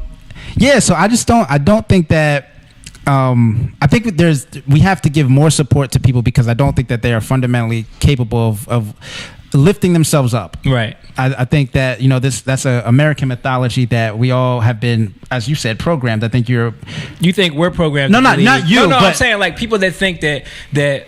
I think we all were told that myth. Right. I think that You think it's a myth that we're programmed, or no. It's a Everyone's myth programmed. that It's a people myth, yeah. have innate ability to lift themselves up and have the motivation and the Yes. capability to Yeah, pull I think themselves out of any situation. that's not universal. Everybody can't do it. The American dream is not as easy as It's not as easy. portrayed Yes, to be. I think and we were talking. I was mentioning that W.E.B. Du Bois, when talking about Black Americans and their position, he was often arguing with Booker T. Right. And their conversation was the same thing. And W.B. Du Bois thought that there's 10% of people in any community that is capable of pushing that community forward, pushing that people forward. And I kind of being fall the into, leaders, essentially. Yes, yeah. Right. I kind of fall into that camp where I think that most of society is led by a smaller percentage of people than everyone wants to admit, because if you start thinking that there's only a small percentage, then you start questioning, am I in that percentage? Right. And it's easier to think, well, no, anybody could do it. I could do it. My family could do it. My children could do it. It's easier to say that because you want everyone to be able to do it. But Right. I don't think that it's democratized that way. I don't think. I agree with you in that sense. It's definitely hierarchies in play. Hierarchies exist everywhere. But what I'm saying is, I agree with you in the sense that like there is always that 10% of people that are gonna stand out and push in every direction that we need to go. You can't get rid of the poor. There's always going to be the poor is always Right. going to exist. I agree. But I do also believe that those other people are capable of doing something as well. Sure, You know what I everybody mean? can. And again, when I say this, I think people feel like I'm just coming at people. Like I try not to say it, but again, I'm going to end up saying it again on another podcast. And I know one day in the future it's going to catch up to me. But when I say that most people are stupid, right? I say this, and everyone's like, "What do you mean?" And I'm saying like most people just aren't capable of what you think they're capable of. Right. I know I surround myself with high thinking, high capability people. Like everybody here is highly talented and capable and able to do a lot of different things in a lot of different areas. And I think most people have talents that will benefit society, but are they capable of leading another group of leading people? Are they capable of Not everyone is applying those talents in without somebody directing it? who might not be great at leading might be great at enforcing, or exactly. might be great and you need those people. Yeah. And I'm not saying that you don't need people. I'm not saying that just because you don't have the vision or the foresight to push society forward, you're not valuable. Right. I'm not saying that these people don't have value. Everybody has value, but it takes a lot of qualities to lift yourself up when you're not given resources. So if you start believing the fallacy that anyone could do it, then you start taking resources away from people who don't have that ability, and now they find themselves in precarious situations. This is what I want to say though. Some people are perfectly fine with being a janitor, and I have no problem with that. Perfectly fine with so. In terms of that's a good example. So let me hop in right here. I think that you should, if you want to be a janitor, or if that's something that you like to do that. Right. But I also think that if you're a janitor, you should be able to feed your kids. You should be able to have a home. You shouldn't have to be stressing every month because you're doing a job that provides value to a community. If you work at a school, you're providing value to the school to make sure that they're in a clean and safe environment, that that's valuable. Right. You shouldn't have to also drive Lyft. You shouldn't have to also try to find a side hustle. Well, that's where I'm coming from. There's certain environments where that is a problem because of the economic structure of those environments. Yes. But you could easily be a janitor in another environment and be thriving. Right. But it's all about sometimes you got to make those tough decisions. It's like teacher. I had an argument one day on Facebook because there was a teaching crisis, I believe, in West Virginia, where the teachers just left. I mean, you guys remember hearing about that? Where like almost the entire state had a walkout, and it was not resolved in a positive way. Like they basically said, we'll just find new people. Right. And a lot of the teachers did end up leaving the states, but they had to uproot their lives. They had to leave the schools they've been at for 20 years. They had to relocate their families. And someone was saying that in New Jersey, their mom had been a teacher, and they don't understand why these teachers are complaining about. But like you're saying, the economics down there is completely different. Right. Those teachers had to have other jobs. They couldn't, the schools had no resources. So sure, up here, his mom was lucky enough to have a teaching job that valued her, and she was able to raise a family and go on vacations and do all the things that those teachers weren't given the opportunity. Right. And what I'm saying is, in situations where you're providing a service or a value, you should be taken care of. And to say that if you start thinking, if you have in your mind that someone could just lift themselves up, like even reroute themselves. Like imagine your whole family lives in the community, and because you're a teacher, you're not getting paid enough that you can't. Now you have to leave your family. Where you're like, I have a large family. I wouldn't want to leave the entire area unless it's by choice. Like I wouldn't have to do that because my job won't pay me. So this is why I was saying like we have to. That's where my idea from. This is where I step in and I say, but is it the government's responsibility to make sure that you can stay in the area that provides for you to stay with your family, or if you choose to go into an industry where you need to now move so that you can support yourself, doesn't that mean it's the thing with personal. But again, to me, the government is us, right? Like unless you believe in George Soros, which it's possible. I mean, but it goes down to a state thing too. Like that was state is West Virginia. Yeah, I mean, the state is us too, though, right? Yeah. Like so, if you live, I believe in affecting change. So I think if you live in an area where you want to see change, and you can affect that change, you can. We should force, and if the government doesn't belong to us, but from what you're saying, that most people ain't gonna affect change. No, they can't affect their personal change. Your boy Ryan said because the janitor be trying to buy a Gucci belt, they can't pay his rent. Well, that is accountability. Well, that's accountability. If he's giving, if he don't want to pay his rent, then that's on him. You can't tell him what to do with his resources. But I'm saying I see a lot of people with Gucci belts that shouldn't have them. That happens. And Jordans on the that happens. Yeah. They a lot of times that comes down to what you think is valuable and where what society tells you, the program that you're getting, the education you have, how you view wealth, and how you view values, morals. Right. Where are you getting your values? But back to what you were saying about government, right? A lot of people can be swayed to not vote. They can be swayed to vote for a particular candidate based on any issue. They're not going to do their due diligence. Right. But what I'm saying is, those people still have value. And I'm not saying that they can't vote or they can't affect change. I'm saying they could not lift themselves from one class to the next, financially or wealth-wise or industry-wise. They couldn't create an industry or create a lane. That takes a special person, a special talent. Yeah. They don't need to. If you know what I mean? Sure. They shouldn't have to. Right. They shouldn't have to. That's and what I'm saying. The ones who are deserve it. I also agree that if you're capable to do that, but at what cost? That's what at what cost? There's a difference. What I'm saying is that they deserve it because you say at what cost, but at the same time, nobody's holding them responsible. Yeah. Well, that's my point. So that's where we have to do that. But that's how we raise the standard. But that's where I believe that. That's why I say it always starts in the household, because once we start establishing a moral foundation to people, then you don't allow in that concept of money over everything. Right. And then that doesn't take over the culture. And then that doesn't become the environment that we all live in, where it's like, I'll sacrifice anybody to get rich. Well, I always say this, like, George Soros. You can do that. you could do that, but as soon as one person changes that concept and says, you know what, like, think about it, let's take a post-apocalyptic Walking Dead thing, right? Everybody could be like, we're gonna grow food, we'll make guns, we'll all work together. As soon as one person says, nah, I'm gonna kill y'all and take it, it ruins everything. Right. And that's, on a larger scale, it only takes like one person with the capability to do that and that's where we're at now. I mean, like, there's a lot of people that are just willing to. But AOC's not like that. AOC actually, and let me go back to that AOC. The reason I like AOC is she way left? Yes. But is she wrong a lot? Yes. Is she wrong a lot? Yes. No. Are you talking about, how do you mean wrong? I mean wrong. The things define wrong. That's straight up factually straight wrong. up facts. Literally factually wrong. Now, are her facts always 100% correct? No, nobody's are. Right. Is her sentiment right? Is the messaging she's talking about? Is she morally correct? Wait. I believe she's morally correct.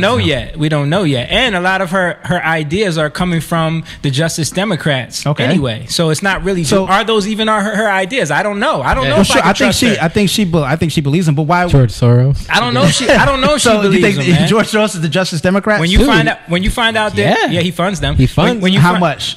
Because they're asking for a little bit of donations from. This is where we go into the research of it, right? Well, I mean, they aren't they under finance? Why would? All right, I'll ask you this. Aren't they under investigation right now, though? Let me ask you this. I think they are. They are. Well, I will ask you this. Why would George Soros want to fund a group that essentially wants to take money from the 1%? Because it's not about that part of it. It's about them coming in and total. What is the name about of the destabilization? What is the name of the other? What is the name of the other organization that they own? Brand New Democrats or something like that. It's the Justice Democrats. Yeah. No, Brand New Congress. Okay. So their whole concept is to go in and totally dismantle the Congress. Okay. Right? So and I get that, why that sounds appealing to people, but when you have people funding that their whole ideology is to cause destabilization, then you start wondering. I don't know if why would George Soros want destabilization? Because he can make money off of it. He's already made money. He does. Like to me, Let me ask you this, right? If you are already in power, if you're already the 1%, if you're already things are coming, you're funneling money in. If you destabilize, you could lose. Like that's a risky gamble.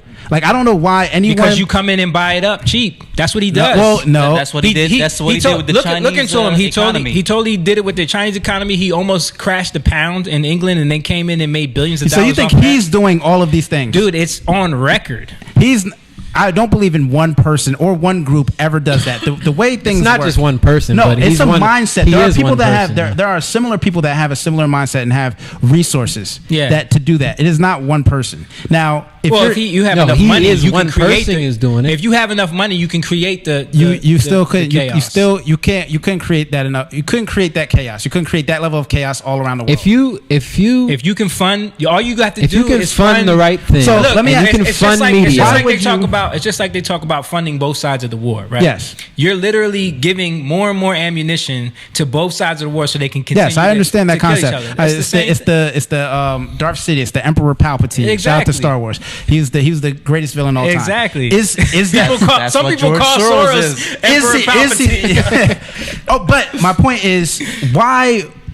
Right now, right, and when I look at politics, I look at where the needle is. It is far right. It's like the center is far right. It's far right. Yes, it's not center. It's not balanced. What's far right? Okay. So I remember we talked about this the other day. Remember I questioned you. I was like, "You sure about that?" Yeah. And because I remember another thing, reading articles about that, and that's the illusion that you get from what you see. Like you when you watch the news or when you read articles, you get this vibe that like the right has become so radical. But when you look at the statistics and the actual research that's been done on it, it's not really the case. It's actually it's definitely not moderate. It's actually it actually hasn't moved that far right. The left has moved drastically, and the right has moved. The right moved far right during Barack Obama's campaign in terms of, and it's not necessarily financially. But that's not true though. It's more like they've done the research on it. Well, who did the research? Again, Pew Research Center. Even if you look at Pew, you could find multiple articles that would support either side. No, but Pew is one of the most center-based research centers. Sure, it is, and you could still find data that would support what you're saying. And I'm talking about. They've done it, and there's a lot of people when it comes to like I don't have she has the laptop. Well, they pull up the Pew research. I don't remember the name of because. And to me, it's not necessarily about you can say that I'm looking at the media, but I'm looking at who is in power, what their agendas are, and it's more social than it is financial. Financially, it's a little right. It wouldn't be but socially, it's far right, and it's not just here. So far right. When you say far right, what do you mean? Well, the far right has become the far right terminology has become. More conservative, and conservative to me is fear-based because you want to conserve. You feel like things are being taken away from you. So, but that's where research doesn't. That's where research opposes. That's what I'm saying. Like when you actually look at the studies and the research that they've done on it. Here, I'm gonna show you this. I'm gonna send it to you, Rachel, on the thing. There's this chart. That's showing like they did analysis from 1994 until now, right? And they were showing where Democrats were, where Republicans were. In terms of what? In terms of their ideology, far right or far left. Like what? Everything. Like on what? I need like a particular issue. Social and economical. Okay. And it shows how far they've it's in the docs how far they've moved from that point until now. There's another study from so like when you look at like Brexit, right, and what's happening there, That is a far right movement. That is we're trying to conserve our country. We want to preserve what they think is it's a movement towards nationalism, like believing in your nation over other things, and what that means to a lot of people. That is a social movement, and that has been pushed by the right or the conservatives or the Republicans in this country. So that is, and it's not just here. I mean, it's happening. Yeah, but Brexit is in England. We're talking about. Well, I'm talking about. I'm saying like here. that has happened. Like, I mean, you have the whole. So you can see. No, it's up. It's up. So you can see it. So this is. So it's showing the center. This is where Democrats and Republicans were in the center in 1994. And if you look at 2017, this is from Pew Research. Right. The median line of Republicans has only shifted slightly. Look at the median line for Democrats. Yeah, look at where that peak is, and look at how many more. Look at how many more is red. No, it's spread out. But when you look at when you look at like, first of all, in that. But diagram, we're talking about how far the ideology has moved for each party. I'm talking. What I'm not talking about. The ideology is there's always been extremists, and there's always been on both sides. But the massive majority is now more far left than far. In that diagram, right? You have less people in the middle, right? And you have more people on this side and more people on this side. It was less. There was less. The line that you see is the middle, right? So they're showing you how far the line of the middle of the Republicans has moved from the line. Yeah. And this is a completely unbiased. This isn't from like a Republican. Sure. Pew Research has been. But in this diagram, there's more people on the left. There's less people that are in the middle. There's that's like you can feel this, and there's more people that are on the right than there was. No, they're showing you. You see the line there? Yeah, in the middle, in between. The line in the middle there. See the two lines going up and down. So the two lines in 1994 were the middle of the party. Yes, right, of each party. Those were the middles. You see where the middles are now? It's bigger. The middle is actually bigger for Republicans. The middle is bigger. It's wide. There's more people on the outside of that. No, there's more people in the middle, and the middle has only shifted a small amount to the right, but the left middle has completely shifted to the left. The ideology has completely shifted far more left. It has shifted more left, and it should. So what I'm saying is, I agree that it should, but the right has shifted, and there's more people outside. My point is, there's more people outside of what you're calling the middle, and those people are affecting their policy. So you said fear, right? Yes. You don't think anything's fear based on the left? Oh, definitely. So is either right? Yeah, some fears, my point. Some fears are more tangible than others. My point is that there's this concept that the left needs to be extreme because the right has become extreme, and I think that is more of a narrative than reality. I don't see that happening. I don't see that. I think it's something that they're trying to push as a narrative to get people to continue to be in their separate boxes. To get people because it's the oldest concept in the world, divide and conquer. Mm-hmm. And if you can keep people separated and keep them in their tribes, then you can easily control them. If I keep you with your tribe, I keep you with your tribe of thinkers, the blacks are over here. I know how you're going to vote. I know what you're going to do. Right, I can market to you. I can get you. I can send you the politicians. I can create a company called the Justice Democrats, and I can bring in Rashida Tlaib and Ilhan Omar and AOC, and I know you're going to vote for her because I already picked her to go to you because I know what your tribe thinks. Okay. So I got to keep everybody in their tribes. And you got to push those tribes. In order to keep you in your tribes, I got to continue to push narratives that keep people separated. The question is, people use the word narrative, but there's some things that are true, right?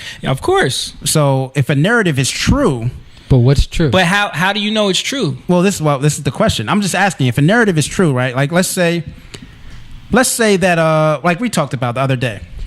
Like I said, Trump is racist. You said he's not. So when I didn't say he's not. You said you didn't think so. I said I don't believe. I'm not so quick to believe that everyone's racist. Right. Because again, I think that's another tactic of I get people, from your ideology, I get that. But when you look at what he said and what he's done and the practice he's put in through decades, through not just what he says, just his actions and everything. Right. I came to the conclusion that I don't know where you stand on it. I'm not going to speak for you, but I came to the conclusion that he's racist. So if someone don't think, like prison reform, that's not good for black people? That's great for black people. What has he done for prison reform? He's the only one who's done anything for prison He's reform. mentioning it? No. What do you mean? What has he done? What has he actually done? He's done. There's policies that he's put in place for prison. What reform. has he actually done for prison reform? I don't know. I can't pull it up right now. I can't pull it up right now. Well, I'm just saying, like, he has passed prison I know, reform. when Kim Kardashian went and he let one person out, No, like, that's a big show. no. But when I'm talking, He's literally Yeah. done stuff for prison reform. Well, that you'd have to show me what he's done for prison reform, because that is great for black people. Yeah. He's not going to do it though. But I know that he has done I know it. he invites black preachers who represent communities to go up there to do a All right. dog and pony show and say, like, this is what I want to do. Okay, let's just say.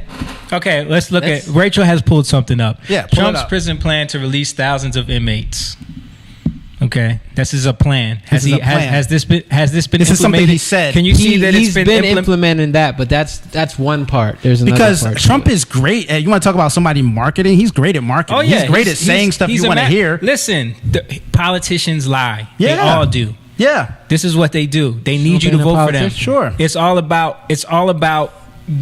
about getting you But to vote I for think them. back to what I was saying, right? If something is true, and whether even if he did prison reform, that wouldn't erase the decades of racism that he's done. That wouldn't change that.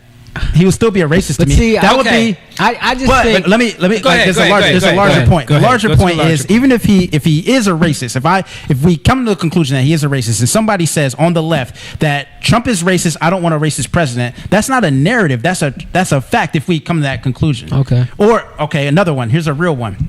Global warming. Mm-hmm. Global warming is real. We had a tornado in Jersey. You don't think the Earth is around, so I don't know if you believe in global warming. I don't believe in global warming, but But global warming is real. Science has proved this. no, it hasn't. No, it hasn't. Oh, well, we could debate about the science of it, but again, so Bill Nye don't count. what about everybody else? Bill Nye's not the science guy. What about the rest of? I like Bill Nye, that's my guy. But what about the rest Bill of them? Nye's my guy, man. What about the rest of them? What about the rest of the world? All right, Again, let's not get into that. let's not get into that. But again, okay. so like global warming, right? Like there's all this evidence that it exists. If someone says we need to take action on that, how is that a narrative? No, it's not a narrative. That's my point. When you say when the action that you're trying to take is ridiculous, that's when it's like, okay, and anytime someone calls out the action as ridiculous, it's, but that's just because you're a racist or you're a sexist or you're you know what I mean? Well, that's when it becomes a narrative. The label calling is a dangerous thing to do. I agree. But that's what I'm saying. That's what the folk, like, just like this whole thing with Ilhan Omar. Like she said something that, anyone could criticize and say, oh, you shouldn't have said that. You know what I mean? Okay. About the 9/11 thing. Yeah. But it's like when you immediately. But now they're sending her death threats. I mean, but people get death threats all the time. Come on, bro. Dude, people get death threats. People do get death threats all the time, but her stuff Twitter is ridiculous, right? No. Okay, but did she not say that? Did she say how was that exactly what she said? I mean, with the footage of it, like, come on, like he's doctoring stuff. No, wait, he's creating a narrative. No.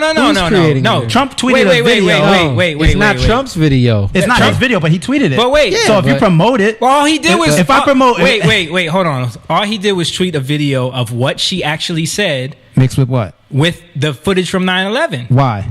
Because he's trying to juxtapose that, like, she said. He's creating a narrative. That's not creating the narrative. The narrative that he's creating. He's showing how. He's showing facts. Wait a second though. Wait, hold on. Hold on. Let's just bring this back, because what she was speaking at the CARE event, right?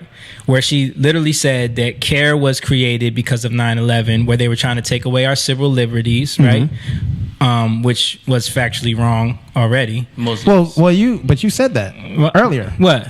You said that, part of the Patriot Act and all that. But she was talking about CARE being created after 9/11. It was created in 1994. All right.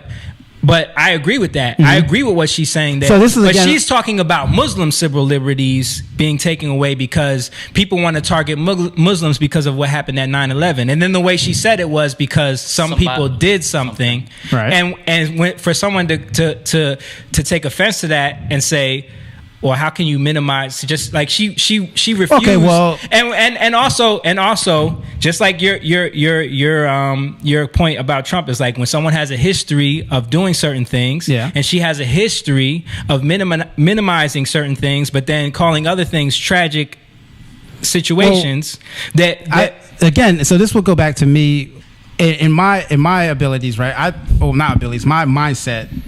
I look at sometimes the way history is, right? Let's look at what happened recently. Right. Notre Dame burned down. This is a tragedy, not good. Right. There's been 5 churches in the South that have been burned down. Black churches that have been burned down.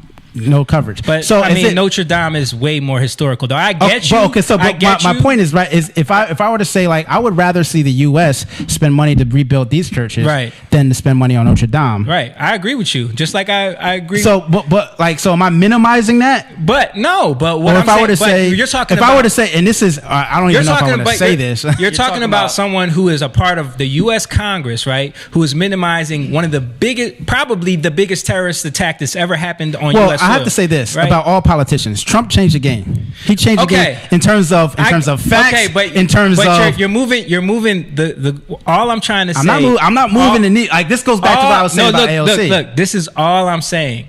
You can't even criticize someone for saying something wrong without it being turned into, because it wasn't just what Trump said. It was anybody who came out and said, "Wow, she said that." Like, they got attacked. Okay, well, I'll ask you this, right? When she criticized Israel, was that wrong? I don't think it was wrong. I don't think it was wrong either. But she has said other things that you'd be like, damn, really? A congressperson saying that? Like, well, I guess, again, what I'm saying, Trump changed the game forever. But scandals will no longer matter. They don't. But what Facts I'm saying is, are questionable. What I'm saying is, every time he says, this is all I'm saying. Like, I'm not a fan of how any of that goes. How Trump talks. Right. I'm not. But when Trump gets dragged every time he says something. Sure. You can't say nothing to her. You can't say nothing about her because you immediately get labeled as an Islamophobe. I don't think you can get labeled as a racist. No, yes, you do, no, bro. Your girl AOC came to her defense, dude. The other congressman. Again, there's a difference between. If you were to say, I don't agree with that statement, there's nothing wrong with that. If you're going to say, I'm going to kill you, Muslim whore, like, there's a big difference, right? Here's a prime example. The majority of people ain't here's a doing prime. Why do you think that? Wait. Here's a prime example to go against what you're saying. Another congressman who happens to be a Republican, he tweeted what she said, and all he said was unbelievable. Right? That was his remarks. Okay. He got slaughtered by AOC talking about, well, why don't you do something about, you didn't sign on to this thing, blah, blah, blah. This is a dude that lost his eye in the war fighting because of 9/11. Oh, well, he should be upset with his party for starting that war. But what I'm saying is, he got attacked just for saying it was unbelievable. And you shouldn't be attacked, but if you enter into a statement, but right? He was getting death threats for saying that. Well, I agree that it's volatile. And what I'm saying my point is, I don't think that any criticism makes you an Islamophobe. I'd have to know more about this person, more about why they jumped on. On him, like, more about that senator that tweeted that, because I mean, like, it doesn't make sense to just jump down anyone's throat for any criticism. Wait, to say that you don't understand why he tweeted that? No, I don't understand why they would jump down. Y'all sound like y'all about to say slavery. Slavery was a choice. Slavery was a choice. Basically, yeah. No. But no. But y'all, like, I don't know why they jumped down his throat like that. I don't know why she would jump down his throat unless he has a history of saying.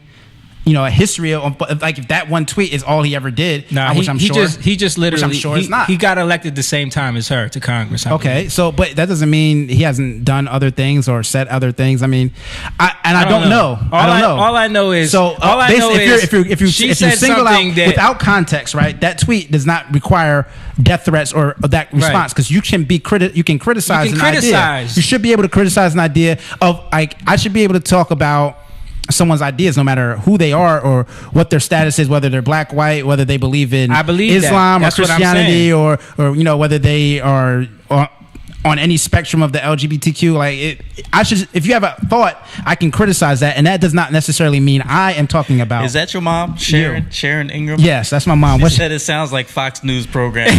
Turn the channel. I don't watch Fox News at all. Yeah, none of us. This ain't fake news. Yeah.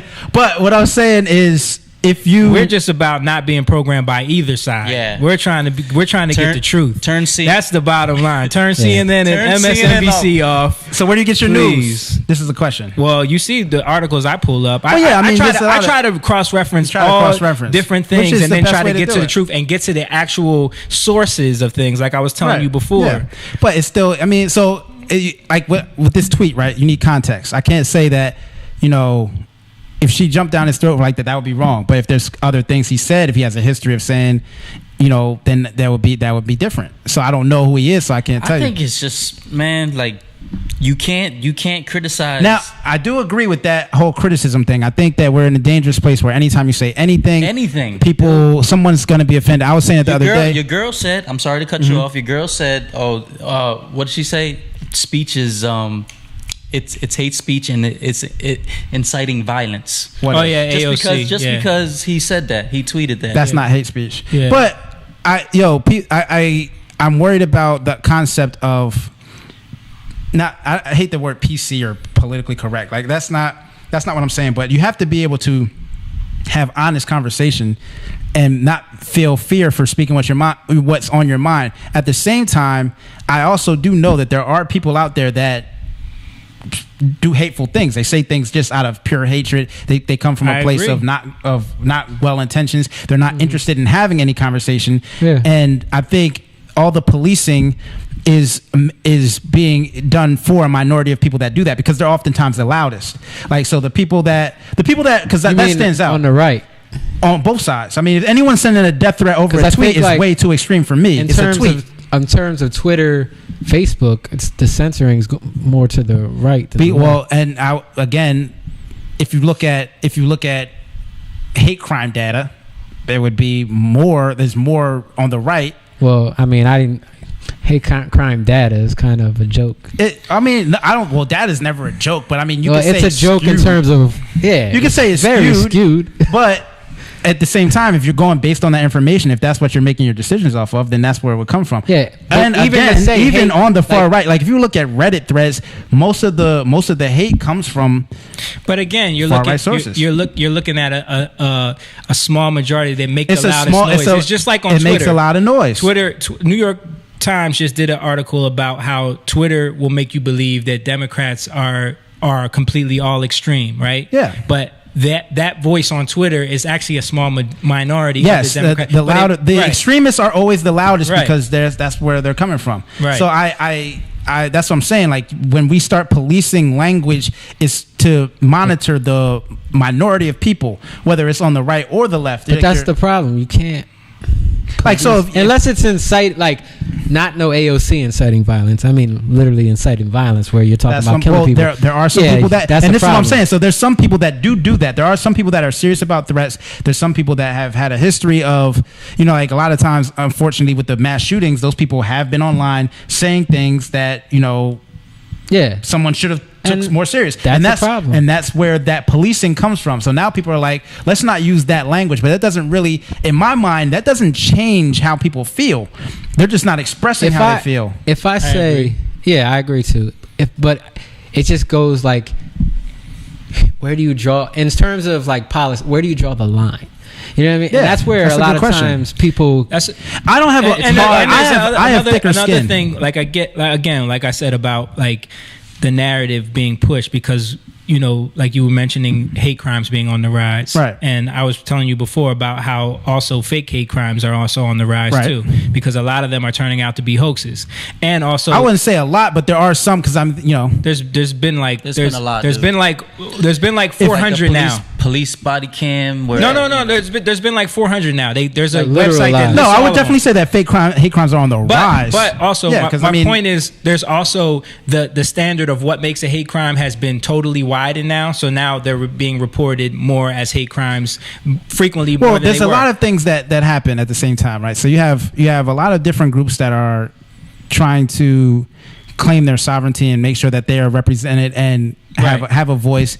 And anytime somebody does that, there's going to be pushback. So when there's pushback, there's going to be individuals that feel any type of pushback is you're disrespecting me as a person, and you hate me for what I believe. So of course there's going to be crimes that are being they're reporting as hate crimes that necessarily aren't. Right. But there is also legitimate people that of course. that are Do you doing know that hate every crimes. time a president gets elected, hate crimes go up every time?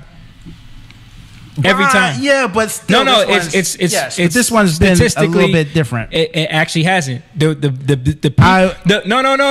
did statistics on it. I would just disagree. They did statistics on it. The peak of hate crimes actually came in 2014. Yeah, it's lower now. I would attribute that to. Do you know that the vast majority of hate groups in the United States are listed as black separatist groups? Sure, they make up the majority. That's because they didn't include any white nationalist groups. No, they do. They do include them. They don't. They do include them. If you want to go into the history of it. Edgar Hoover, when he was the director of the FBI, thought that the concept of black nationalism was one of the most dangerous things to the country. So I know about that, but I'm talking about now the FBI. But it's continue. I mean, this country is built on racism. It's continue and perpetuated racist ideas and racist practices, and especially in terms of law enforcement. Built on racism. So how is it not? I mean, in terms of the Constitution, it's not. The Constitution didn't include black people. It includes people. No, right. It didn't include. It didn't include. It says man. So it didn't include black people. It didn't include women. It didn't include men that didn't own land. The Constitution. The concept of it included the concept, but the people didn't. Right. The concept, right. But that transcends. At the same time, it doesn't, because at the same time, if you own people as property, you cannot then say all men are created equal. No, especially if you view a certain group of men as property. Right. But again, it transcends. It doesn't. They didn't actively put it in practice. The concept of America has never existed as the words that they wrote. The idea transcends. The idea of America has been alive for a long time. The idea transcends the people. But has it ever been put into practice? Yes. So America has been not racist for what point in time? So you're telling me that when slavery got abolished, that wasn't taking away racism in any little bit? Sure. You're telling me the war with the southern states to end slavery, the civil rights all movement, those people that died, that to end slavery. Sure, that was. You're not going to end racism, man. You're not. I agree. And that's the point. Like, if you can't, but to not understand that this country was built on a racist foundation, to not understand that the economy of this country, the fact that this country bolstered its economy by holding on to slavery for longer than other countries, which is part of the reason France was upset that when they helped. Slavery still exists. Oh, slavery definitely still exists. Yeah. That's not going anywhere. I mean, I agree, but I'm talking about racial slavery still exists too. Yeah. But what I'm talking about, if you in America, in this country, it was built. It was founded. This is what I'm trying to say. In America, there's an ability, and there's the way there's a structure set up and a rule of law set up that we can transcend it. Right. Has it ever worked? But it hasn't worked yet. It hasn't That's worked my yet. point. But we need to get there. It is way better now than it was. It's and progressing. We are transcending and progressing. It's progressing. You have to admit that. I think the idea of progression has been drastically overstated. Okay, but to see, that's the problem, because if you look at it in that way, when you're not going to go. You don't think it's progressed in any way away from slavery? Sure, it's been. I mean. Yes, but if you want to look at pure numbers, there's more black people in jail now than there were slaves, right? But that doesn't have to do. That doesn't have to do with. That has a lot to do with democratic policies. That has a lot to do with. Now I'm not talking about Democrats or Republicans. I'm talking about America and the system that's been put in place. The entire system is racist. But it's not. But it doesn't. What I'm saying is that black people, they still could have made a choice. What choice? Okay. This is the first time. The last. Go ahead. I'll let you say it. So what was it? 1960s. How many people were born out of marriage? Okay. How many black people? The 60s probably not. It was still. They still early had 1960s. Early 1960s. You still had a. It was like 4 or 5%. Yeah, you had a really good. 65% were born into marriage. I think it was. You still had a strong family. It was closer to 70. You had a strong famally household then. Closest. We had this conversation other day. Yeah. So what I'm saying is that, and that was under Jim Crow. You know it was also. I mean, yes. What was Jim Crow though? Jim Crow was segregation. Right. Black people couldn't go anywhere else. Right. So I mean, so they were forced to establish their own economic systems. Yes. Right. Yeah. We talked about this before. But they were forced. Yeah. But when you but at the same time, and you probably talk about this at the same time though, when you talk about people, I mean, a lot of times, and you know, people romanticize the idea of segregation because black people could have their own economic structure and the families were still strong and the communities were diverse. But we have to also state that there was a hard ceiling on where you could go and what you could do in this country. But we needed to remove that ceiling, right? Yes. So now, but that didn't mean we needed to completely. We didn't give have up. to. We didn't. Yes. We didn't have to completely. So I give up. wanted to continue, you know, because continue this thread. So what happens after? Yeah, so what happens when we got our civil rights? What happens when they abolished Jim Crow? Civil rights, when integration happened, there was the people that could move out of black neighborhoods did. The American dream at that time, and still is a large part, the American dream is white. They wanted to move into, you know, well-established white neighborhoods. They wanted to get white education. And at that time, it's fair to say that the schools and just like why now, didn't they build up their own communities? Because they thought it was easier to move their particular family and not thinking about the sense of community. But that's the choice he's talking about. Yes, right, and I understand. And that, and again, this is, if you want to talk about a mistake black people made in this country, that would have been it. I agree that at that time, when integration happened, they should have used that time to build up their communities instead of leaving. Think about the Negro Leagues, for example. Right? Everyone integrated into the major where leagues. all the talent was in the Negro League. Yes, they were a thriving business. They could have continued that going. And imagine if they did it now. I mean, I had a conversation like that on one of my episodes where, you know, if all the, like in the NFL owners are ridiculously racist. If all the black players said we're just going to play start our own league, Diddy's league, you know, like then that's where people would watch because that's where the talent is. Right. But that's a unique mindset that we're talking about. So a lot of people weren't thinking about the sense of community; they were thinking about their own personal wealth, and that is. But they were also set up to get incentives to do that. Yes, you know what I mean. Yeah. So it was also a system that was leading them to do that so because they were looking at another way to, like you were saying. So it was like another way to enslave, right? Yeah. Without going back to slavery. Right, without having actual slavery. It was another way to control the black population. And once they were able to remove all, because the only people that could really leave were the people that had resources, which really became a detriment to that community because now they don't own any of the property. They can't fund their own schools. They can't, now they're essentially, this is how projects are created. Because now, you know, when white people have the white flight back out into the suburbs where black people are living, they have nowhere else to go except for these inner housing communities that they called projects, where they put way too many people, and these people don't own anything. There's no resources in the community. Now they bring in drugs. You know, this is not conspiracy. This is what actually happened. They bring in drugs. They give higher penalties for crack than they do cocaine. They, you know, all that kind of stuff. They give the welfare where the man can't be in the home if there's going to be welfare. They break up the family. All these things happen. Margaret Sanger. Yeah, the whole Planned Parenthood. But see, you can't say they broke up the family. No, the government. We broke up. We didn't do it. Yeah. No, but we were incentivized not to do it. We were locked up. We were. That's my point. But we were incentivized. That's where accountability. That's where some of the accountability has to come on to us. Well, I agree. But how? What? So what resources did we have to know this was happening on a massive scale? Hindsight is 2020. Let me just say this: hindsight is 2020. Exactly. So you can look back and you see can see what you did in the past, and you can change it. So the whole angle of what he's coming at, because trust me, Jake knows racism exists and he understands that slavery was a bad thing. Yeah, but the point is, the comments going crazy. The point is that, like,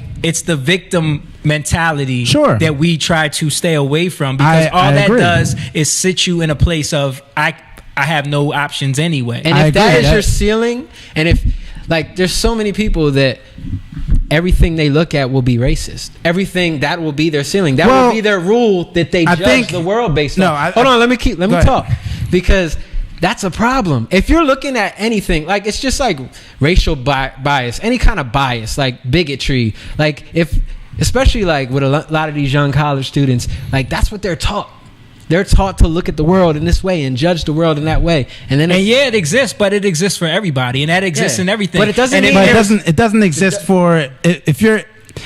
Yes, there's biases, there's prejudices, but there's a difference between when a society is racist and it stops your progress because of or when you're more likely to be shot and killed, or you're more likely to be arrested, or you're more likely to be stopped and frisked, or you're more likely not to be given a job, or you're more like there's so many things that have been proven that, you know, especially if you're black, or in the darker you are, the colorism comes, like all this comes into play.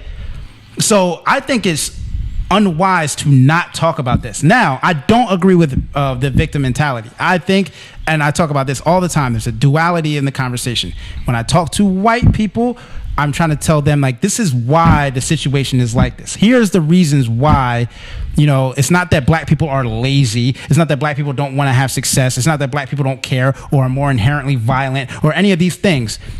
There's a systemic oppression that has been placed on black people. But this is by living here. But there's the other side of it, right? When you talk to black people, you say, this is what happened, but we can't let that stop us. You can't allow that to change your dreams, your aspirations. You can't allow that not to make you be your full self. You can't allow that. That actually should motivate you to do better. You have to be more responsible for your community. You have to work a little bit harder. You have to take care of those around you. And I agree with that 100%. Where I kind of fall short is like, why do I need to prove to white people what they did? Like, you don't have to prove to white people. Why do I need to explain to them? I don't think I'm done. I'm past the point where I'm explaining to white people. I'm just talking about me being, you know, an entertainer or a filmmaker, or if I'm ever in a position where I'm talking, because like sometimes I'll go on white radio, like if I'm on a white radio station or a white podcast, I'm gonna say the same. I'm not gonna just be like, oh, like, no, black people. You're not gonna let them categorize black people. White radio station.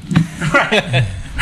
You're not like, you know, you're not gonna let them. If I went on Fox News, I'd be going off. You're not gonna let them categorize black people in a certain way, right? Exactly. Which I get, but at the same time, I'm just saying that I feel like we get into a mindset of, you know, the white people are the enemy and they're holding us all back, and we need to stop them from holding us all back. Hold on, let me just. Yeah. They're holding us all back. We need to stop them before we can get ahead at all. It's you know not what I mean? A system. It's a system that we vote in.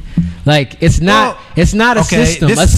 We're not systematically being racially profiled right now. Yeah, we are. No, we're not. Yes, we are. We're look at the stats everywhere. There's no stats. Look at the prison population. No stats. As a black person, you're more likely to be struck by lightning than to be shot by a cop. No, I don't know. That's a stat. True. That is. I'm true. much more scared of cops than that is true.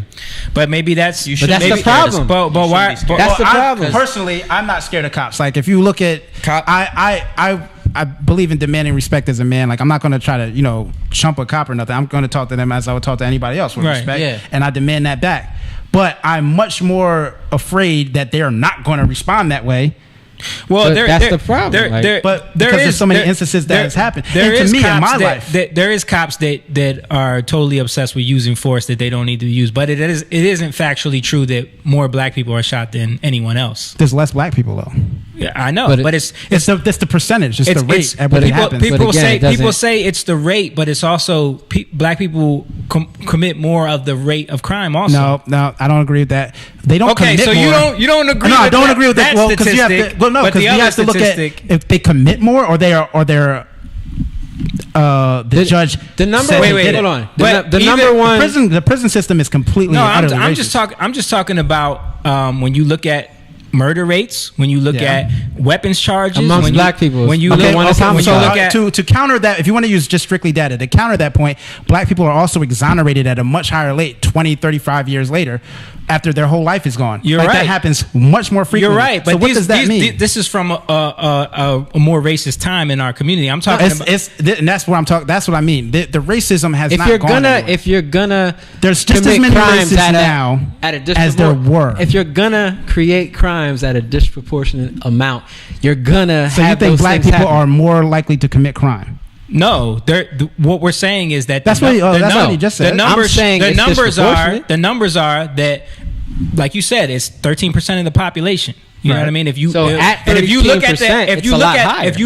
FBI statistics on crime rates, and when you look at the breakdown demographically per 100,000, that blacks do commit more of the crime. Okay, and if you look at the situations, if you look at where they police, where they look for crime, I understand how they look for crime. I understand all of that. So, what I'm saying is, though that data is skewed by. That's like saying there's more black people that I can't even find an analogy like for slavery with that, because it's just like they What there I'm saying are more is they you're look for talking- crime within black You're people. talking about black people being disproportionately shot by police. I'm not Right? just shot. I don't focus on just the violence. I'm talking about the entire complex, because the prison industrial complex that the system has is another free labor source.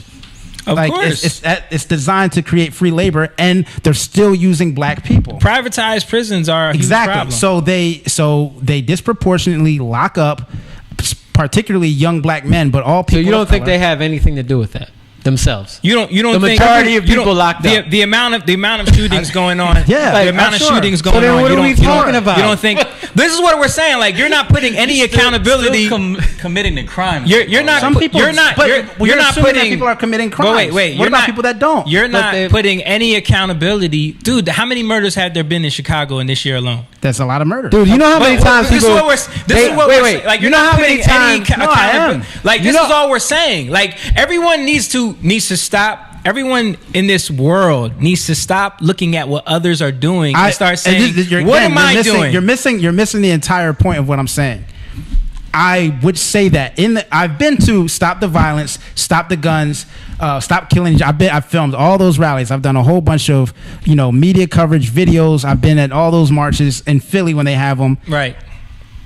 I'm fully aware that there is. We've been there. We've There's performed been at an them, issue. yes. There's an issue, but to me, it's more of a resource education issue than it is a systemic black an What's the inherent black percentage issue. of black fathers and family, or just Why? families together? Here's the question. Why? I'm asking, what's the percentage? It's higher. Yes, I don't know. 70% almost. 70%. Why?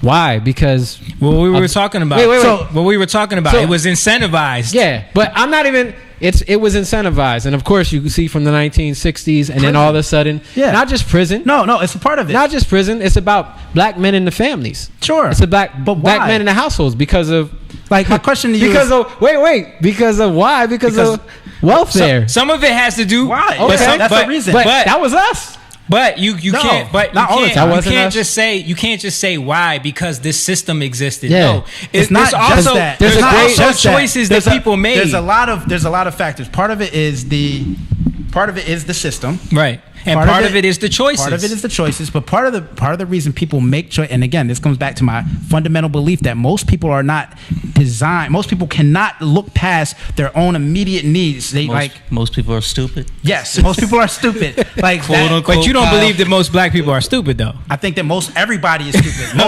Every group of people you find, the majority of them is stupid. Okay. That's my I love my people. Most of y'all stupid.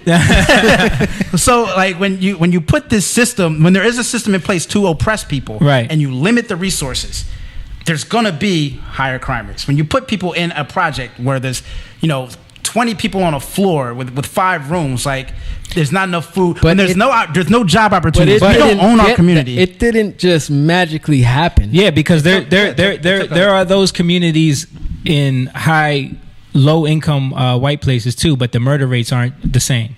There's also more opportunity for employment. No, that's not true. Yeah. It's the same type of environment. There's very few projects.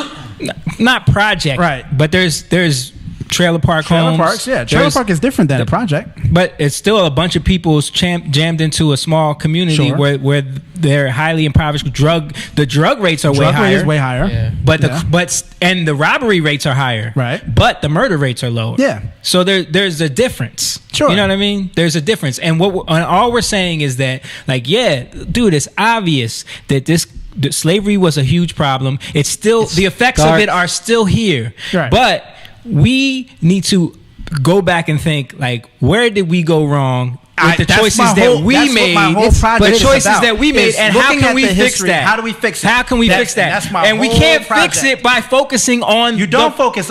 My thing is actually more separatist than anything. I don't believe in apologizing or explaining or asking white people for help. I don't you don't want no reparations. Unless it's universal basic income. Universal basic income is not for black people. That's for everybody. That's for everybody in general. I feel you. Reparations, you could ask for it. Should we have had reparations? Every other group that's been, drastically offended, not offended, well, I don't even know what the word is. Right. Any other group that has faced any type of tragedy like that has gotten that. Jewish people got it. Asian people got reparations for the railroads. We haven't got any reparations. I didn't get nothing. I'm talking about exactly, but that's it's a difficult thing. Maybe you should ask. I don't know. That's a difficult. My last name is Cheng. But that's a difficult thing about asking for that now. But this is my point. I'm not advocating for reparations. I'm saying we should have received them. They should come up with a way to do that. Am I focusing on reparations? No, my focus is not on reparations. I don't think that this country that I inherently believe is 1,000% racist and built on like a racist ideology is going to do it. All this talk about money, universal basic income, reparations, where are we getting it from? But I want to point out something real quick. So because we have this thing where we like to show like racism in other parts of the world, right? Because everybody is so focused on black and white racism in this country, right? You know, and I married someone from another country where the racism was between blacks and Indians, right? Where blacks hate Indians, right? You know what I mean? He comes from a country where, you know, why is it so color based? You ever ask? Like but talk about that. At the point is. Well, it's actually not color based. It's actually it's class based because Indians came as indentured servants, and blacks came as slaves, right? So the blacks believed when the Indians came there that they were better than them because they owned property, right? And the Indians didn't. So the blacks looked down on the Indians in Trinidad. In Trinidad, yeah. And so they actually deal with that dynamic because their grandmom they're half Indian, half black.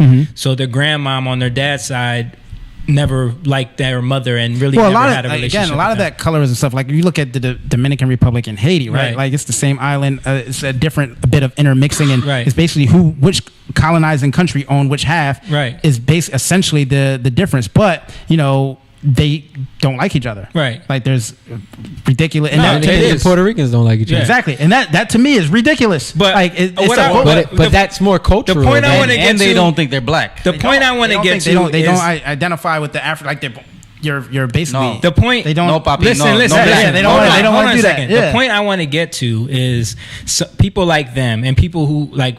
There's a huge, you know, Nigerian population in this country that come here and go to school and become engineers and doctors and things like that.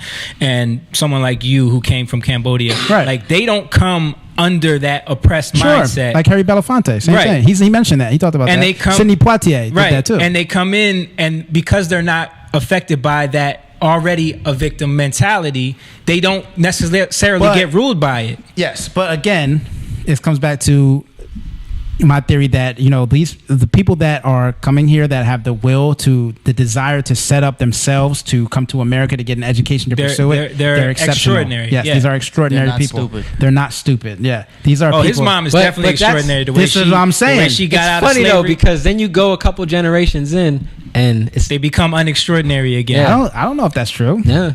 Dude, it happens all the time. I don't know if extraordinary is a DNA thing. Like, no. He's saying like he's saying that all it takes is for you to be under the culture for a couple generations, and then you fall right into the same. I don't know if that's true, because I mean, one of my favorite people of all time is Frederick Douglass. He was born into what should have been. He should have just accepted the fact that slavery existed and lived his life, but he didn't. But he was the exceptional. He was exceptional. But that doesn't mean his grandkids were exceptional. No, that's what I'm saying. I don't know if it's. I don't think it's genetic. I think some people are exceptional people, and they're going to do exceptional things, no matter what. So, I mean, but we're talking about normal people to come over here. Like, so you're saying every normal immigrant that came over here and started a business? Not every normal immigrant comes over here is super successful. But they're more successful than a lot of black people. Well, a lot of you know what I mean. Like, I don't know if that's true. I mean, there's a lot of black people that are really super successful. I'm talking about like most people who come over here, they make something of themselves to a point where they see it in a different way. They're not automatically affected by the racist, you know, 1,000% racist society that we live in. You know what I mean? They're not automatically affected by that. Right. They also discard it in a different way. Like it's a whole different thing. Like I know what you're saying. Like that's what I'm saying. They're not under that same. But it's a unique person to do that. Now, it's not every immigrant that comes over here and is able to do that. Right, that's true. Like, there's a lot of them that end up doing the same jobs as black people and end up living in the hood alongside black people. Like that happens. Yeah, but they don't come over here with the same mentality. No, but unless they're you have from to like you have to one of be the Middle East exceptional. countries. You have to be exceptional to make something of yourself if you're coming under here under the umbrella of oppression. Like if you have no resources, if you don't have any family that's here, like a lot of times what happens, and I think this might play into the perception of what you're talking about is immigrants will come over here and someone over here. Well, there's two things. Someone over here may have already broken ground and is able to help propel them up the ladder. That happens a lot. Like they'll send money over for their family to come over. And also there's a community.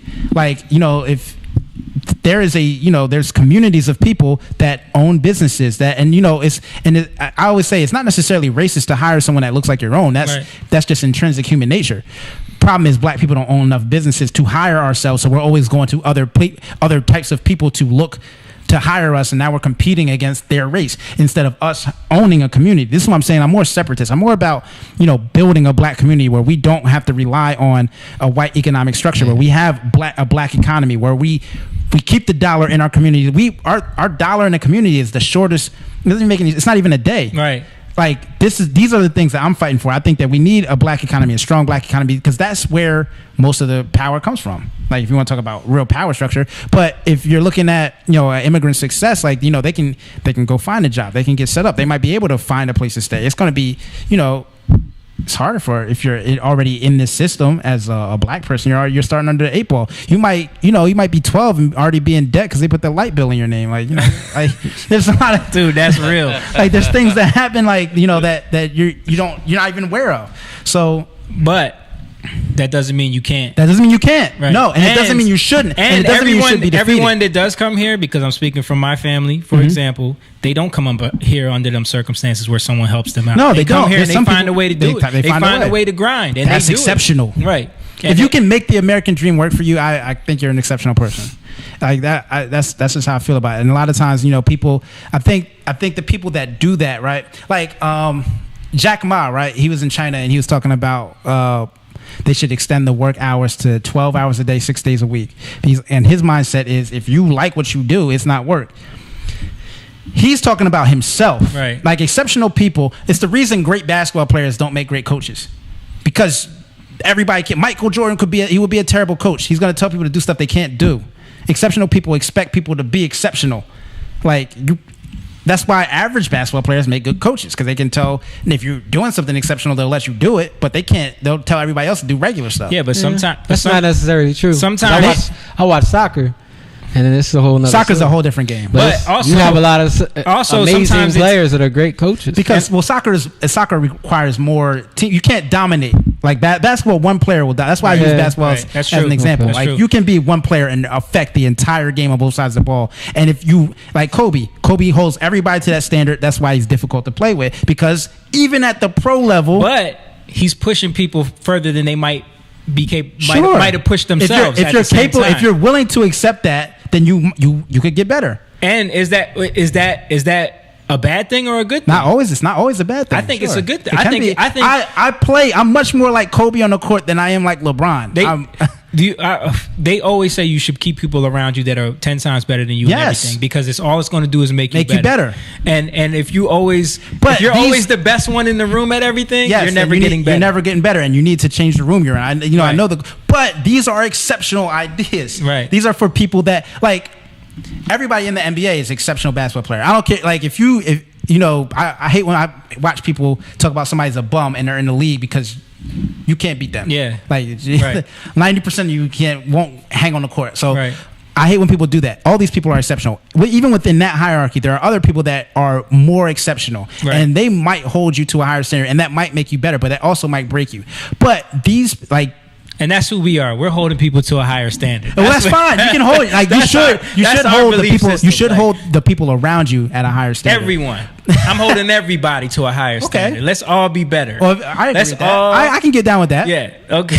I can get down with that. But that's why we're not separatists. If you go to a little league game, I don't have nothing wrong with setting up your own community's own businesses, own economies. Right. That's how people grow. That's how they everybody else did establish it. Yeah, but it shouldn't be the end all to be all. It shouldn't. No, I mean, well, I'm not saying that. I'm Asian. You don't want my money? No, sure. Come buy something. Yeah. No, but that's not what I'm saying. I'm saying that we should not rely. I'm sick of my community, the black community, asking for help all the time. Like that to me is the most victimhood thing. Yeah. It's like if. But why do you think 90-something% they're Democrats? Because they get help from them. No. Actually, I think it's because mostly because of Republican rhetoric has been so like it doesn't align with them. Dude, I think it's because they get. Well, I mean, maybe initially, but to me, and I say this all the time. I think black people should vote Democrat. It's not going to really affect your community in any way until you have some actual power, because we don't have any power to hold them accountable. They're going to do whatever they're going to do. Most of the black communities are Democrat, and they're horrible. And what are you gonna do to change that though, right? So you can even if you vote. Let me ask you this: if they voted Republican, would something change? I don't think so. I don't think so, because I think Republicans suck too. I don't agree with Republicans. So this is not my Trump, point. but yo, watch the comments. Watch the comments. They're going crazy. but my point is, I think on most social issues, I lean more left. So I don't have a problem with black people voting for Democrats. If you're looking for actual change to happen, it's not going to matter, because you can't put any pressure on them. Right. So I think you need to vote for somebody that's going to not make things worse for you. But so you don't think that it could come from the right? Well, they'd have to present a plan. How do you keep it? I think you can keep things the way they are right now, and now we can start building our economy. Right. Like that's, to me, my main focus is we need to build up our own community. We need to strengthen our own foundation. We need to put together our own plan. Like if we were to go to the Democratic Party and say, look, we're not going to vote for you unless you start implementing these things, and we're also not going to fund you. That would be different. You know what I used to say all the time? Why don't we just have people take like welfare, right? Right. Make them take drug tests. Because there's so many. I mean, now you're affecting the kids. But make them. They're responsible for their kids. So are the kids going to get welfare?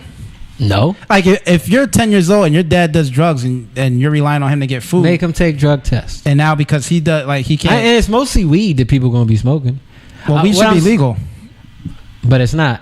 But it should be. But it's not. I think it should be too. It's I mean, it's not. But what I'm saying is that people don't take any responsibility and they do whatever they want. We keep going back to this. It's about accountability. Right. Yeah, but what I'm saying is black people don't have enough power to really sway either party which way. And it's not because we don't have the spending power. We spend $1.3 trillion we spend. Why do you think Democrats pander to the black community? Well, I think they don't want to lose their vote. Why? I told you before. Why did AOC talk like she was a Southern Black Baptist? We talked about that. That was pandering. But we talk because your vote is important. No. Your vote is important. I'm not saying, I would never say don't vote. You should definitely go vote, and you should vote for the things that are important to you. You should vote for your interests. Like I was telling you before, LBJ said that he's going to have niggas voting Democrat for 200 years. And he's been right so far. Mm-hmm. Yeah, and we could continue to vote as long as they put in the practice. Like the Democrats make all these promises and never do anything. Continue to vote like that. He literally said that, and but it's okay. Well, like you don't think the stuff they put in practice, like it's kind of racist. Some of the stuff. I mean, we could go back and forth on this forever. I don't think it's. I just don't. It just blows my mind. I want a progressive party. I actually want a progressive party. I mean, like right now we're not going to get it. We're in a 2-party system. We're 1 year out, so it's not going to happen. But I think that there needs to be another party that actually leans more left, that would force the conversation more left than the Democrats. Well, the Democrats are being infiltrated by what would be the progressive party. Like the AOC represents what could possibly be a progressive party. Like Bernie Sanders represents what could be a progressive party. So you want a socialist? Sure. He was a Bernie fan. Yeah. So you Marxist socialist? No, not all the way.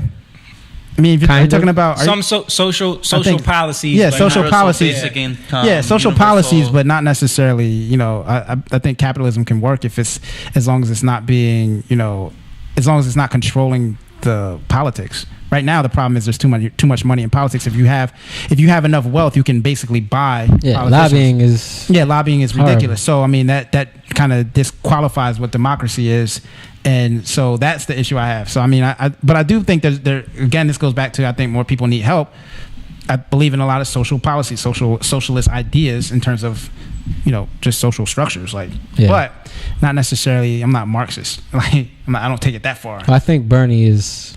I don't think. No, he's not. He's definitely not. He's closer to that. I don't think so. Yeah. I think politically you have to ask for a lot so you can get a little. You know what I mean? Like it's like a negotiation. Like so, if I said to you, if I'm like, yo, I want to buy that mic, and you're gonna say, if you really want 500, you might start at 750. So I think if I'm a politician, I'm gonna ask for a lot. Then when we go in there, we're gonna negotiate, and they're gonna cut it down. You mean like AOC, kill all cows? Yeah, ask for a lot, and then we'll see where we're at. See where it falls out. See what we no airplane rides. Yeah. Wait, what'd she say about airplanes? No airplane rides. Like, how we gonna get to Hawaii? When did she say this? Dude, it's in the Green New Deal. When did she see this? Oh, what? Because of the gas? It's in the Green New Deal. Because of global warming, bro. Global warming is real, but you still need airplanes. Yeah, the Green New Deal said no airplanes. Yeah. Well, that's a good thing to cut. You got to make some cuts. You got to ask for a lot to get a little. That's impossible. Yeah. Sure, I agree. That's not going to happen. But yeah. So also, I would like you. I want to read that. I didn't see where she wrote that. Who put that in there? It's literally. Well, you know who put that in there. Justice Democrats. I wrote it. Why would George Soros write that? Why would Soros write that? Soros have? He got 15 of them. Why would he write this? No, it was written by what's the dude's name? Hexley. The dude that runs it, and Chakrabarty, right? Chakrabarty. Man, listen, we need airplanes. Yeah, you can't eliminate airplanes. But how you gonna get to Hawaii? Yeah, Hawaii's part of the country. Guys, it's past 10:30. Yeah, we're gonna wrap it up. We're gonna wrap it up. What I tell you last time? Yeah, you said. I told you. Listen, I come on places. I made anytime I've done a podcast or interview, I always ran long. It's all right. It's totally fine. It's too much to talk about. It's a lot to talk about when you have people that have interesting perspectives. Yeah, it's hard because you can't really dive into it. You know what I mean? Well, I bet you some of our listeners think we dove into a few things. Yeah, it's interesting and when you talk about it. You're just hitting the surface. I know. A lot of time. When you're talking about it, you forget because you're in it. It's crazy though. Like just being able to have conversations like this is important. It is. You know what I mean? And people don't realize that how, like the fact that even though we don't agree on everything, right? And there's common ground. We see things differently, but we both want the same things, right? Yeah. And that's what matters. And it's about discussing these things to maybe someone who's watching, maybe someone who's listening will hear some of this and research things on their own. It's about creating a conversation, man. We don't want y'all to just believe what we're saying or listen to what we're saying. Go look at these things, research these things. Look it up for yourself. Everyone needs to do that. You gotta go learn how to do your own research. You don't take anyone's word for stuff. Yeah. I mean, there's a lot of, and you have to learn how to cross-reference. I don't know if y'all heard it in the beginning, but we were talking about the importance of learning how to think critically and how to do actual research and not just looking up a Facebook status or anything. You got to look at watching Fox News or watching CNN. Please don't watch Fox News or CNN or MS. Well, you can watch it. You can watch it. Just know that it's biased. It's fine to watch things. Right. You just have to understand the bias that it's coming with. Go into it knowing that they're selling me because I tell this to Steve all the time. I'm like, at the end of the day, they're just trying to sell you diapers. So they know that they got to find who's going to watch this that I can sell diapers to. Yeah. So it's that's the problem with for-profit news. That's a whole other conversation. News shouldn't be for profit, but that's a whole and 24-hour news. Yeah, shouldn't have that either. That's crazy. I don't even know if CNN is for profit. Yeah, it is. It is. As bad as they. Well, they're doing bad. Their ratings are down. Their ratings might be down, but they are because the problem is now everyone wants things that tell them. Actually, out of the three, I think CNN is probably the closest to trying to be right. Right. And people don't want that. People want trying to be right. Trying to be factual. Trying to be factual. People want people to tell them the same things they think. So like CNN. Fox, I don't know if CNN. MSNBC. I think CNN is the worst at trying to be right. No, MSNBC is the worst. No, Fox is the worst. Rachel mad at Fox is the worst. Don Lemon. Don Lemon's pretty bad. Fox is the worst. Don Lemon is they're it. all- Tucker Carlson. They're all bad. Tucker Carlson. See, y'all cool, like dude. you like Fox. Jake likes Fox. Jake likes Fox News. Jake likes Fox News. I don't watch Fox enough to Jake like likes him, Fox. but I do. Some of the stuff he says is cool. Like Some of the stuff everybody says is cool. I don't Everybody agree says with some stuff hardly is cool. anything Don Lemon says. Some of the stuff Don Lemon says is No, cool. I think Don Lemon is a weirdo. Well, they're all weird. Bill O'Reilly, Tucker Carlson, weird as crap. Rachel has to pee, so All let's right. wrap this up. Yeah. All right, Jeez. so we were saying, seek for yourself. Yeah. Seek the truth. Seek the truth. Seek That's the truth, and ye the truth shall will Listen, set that you that free. is what we're in search of Seek here. and you shall. That is the point of the Young Lion podcast. That's the point of Young Lion TV. It's a search for truth. It's a search for Bianca said hashtag Jake likes Fox News. That's the new hashtag. Hey. We want everybody to understand that there's a massive war going on for everyone's attention Yes. and mind and information, and unless you are aware of that and you're fighting it every day, you're going to be a victim of it. You're gonna And we be don't want influenced. victims. We need people that are fighters. We need lions. We're in search of young lions. That's the point of this podcast. Kyle's definitely one of them, and we Appreciate it. appreciate you for coming in. Appreciate you for having me, man. It was fun. I Yeah, man. love it. Yeah, I live for love this. it too. This is the best. I live for this, Jake. So hopefully we got it all out the way. So next time Bianca's in the studio, every time Jake goes, she- hold on. Yeah. I love it. I'm like, yeah. yeah, I knew that you two were gonna go at it. I was like, oh, I didn't boy. really go at it. we didn't go at it. Sometimes y'all you gotta. didn't. Y'all I want to didn't. say something. Yeah, yeah, I didn't. But anyway, make sure you guys check out Kyle's stuff. It's Yeah. it's Kingram on Kingram on YouTube. It's on YouTube. I am Kingram, which is IAMKINGRAM on Instagram. And my Voodoo Man series is coming out. It's gonna be. I'm doing some more interviews. I gotta, we're gonna have to include y'all on that. dude. Anytime. Yeah, so I'm doing episodes. So the episodes will be about different subject matters about how to fix our community. Right. There's long form interviews with, we got politicians, we got artists, we got all different people from different backgrounds that are actually doing things in the community to fix it. The album will be coming out later this year.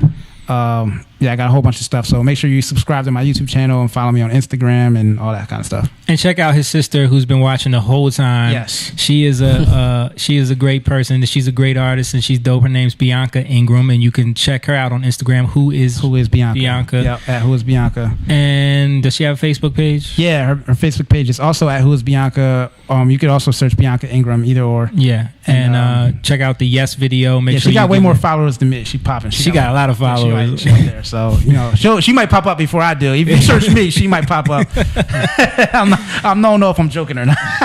All right, and before Rachel kills me, I just got to mention that if you've been watching and you want to support the podcast, you want to support young men that are trying to build up other young men and other people in the community to be young lions, make sure you go to go to patreon.com/Young Lion TV, or you can go /Jatan, JUTAUN, and you can support that way. And we appreciate you guys watching. We'll see you next week. This is Young Lion TV. Young lion go live, yeah. Young lion you rich, yeah. This kingdom has room, yeah.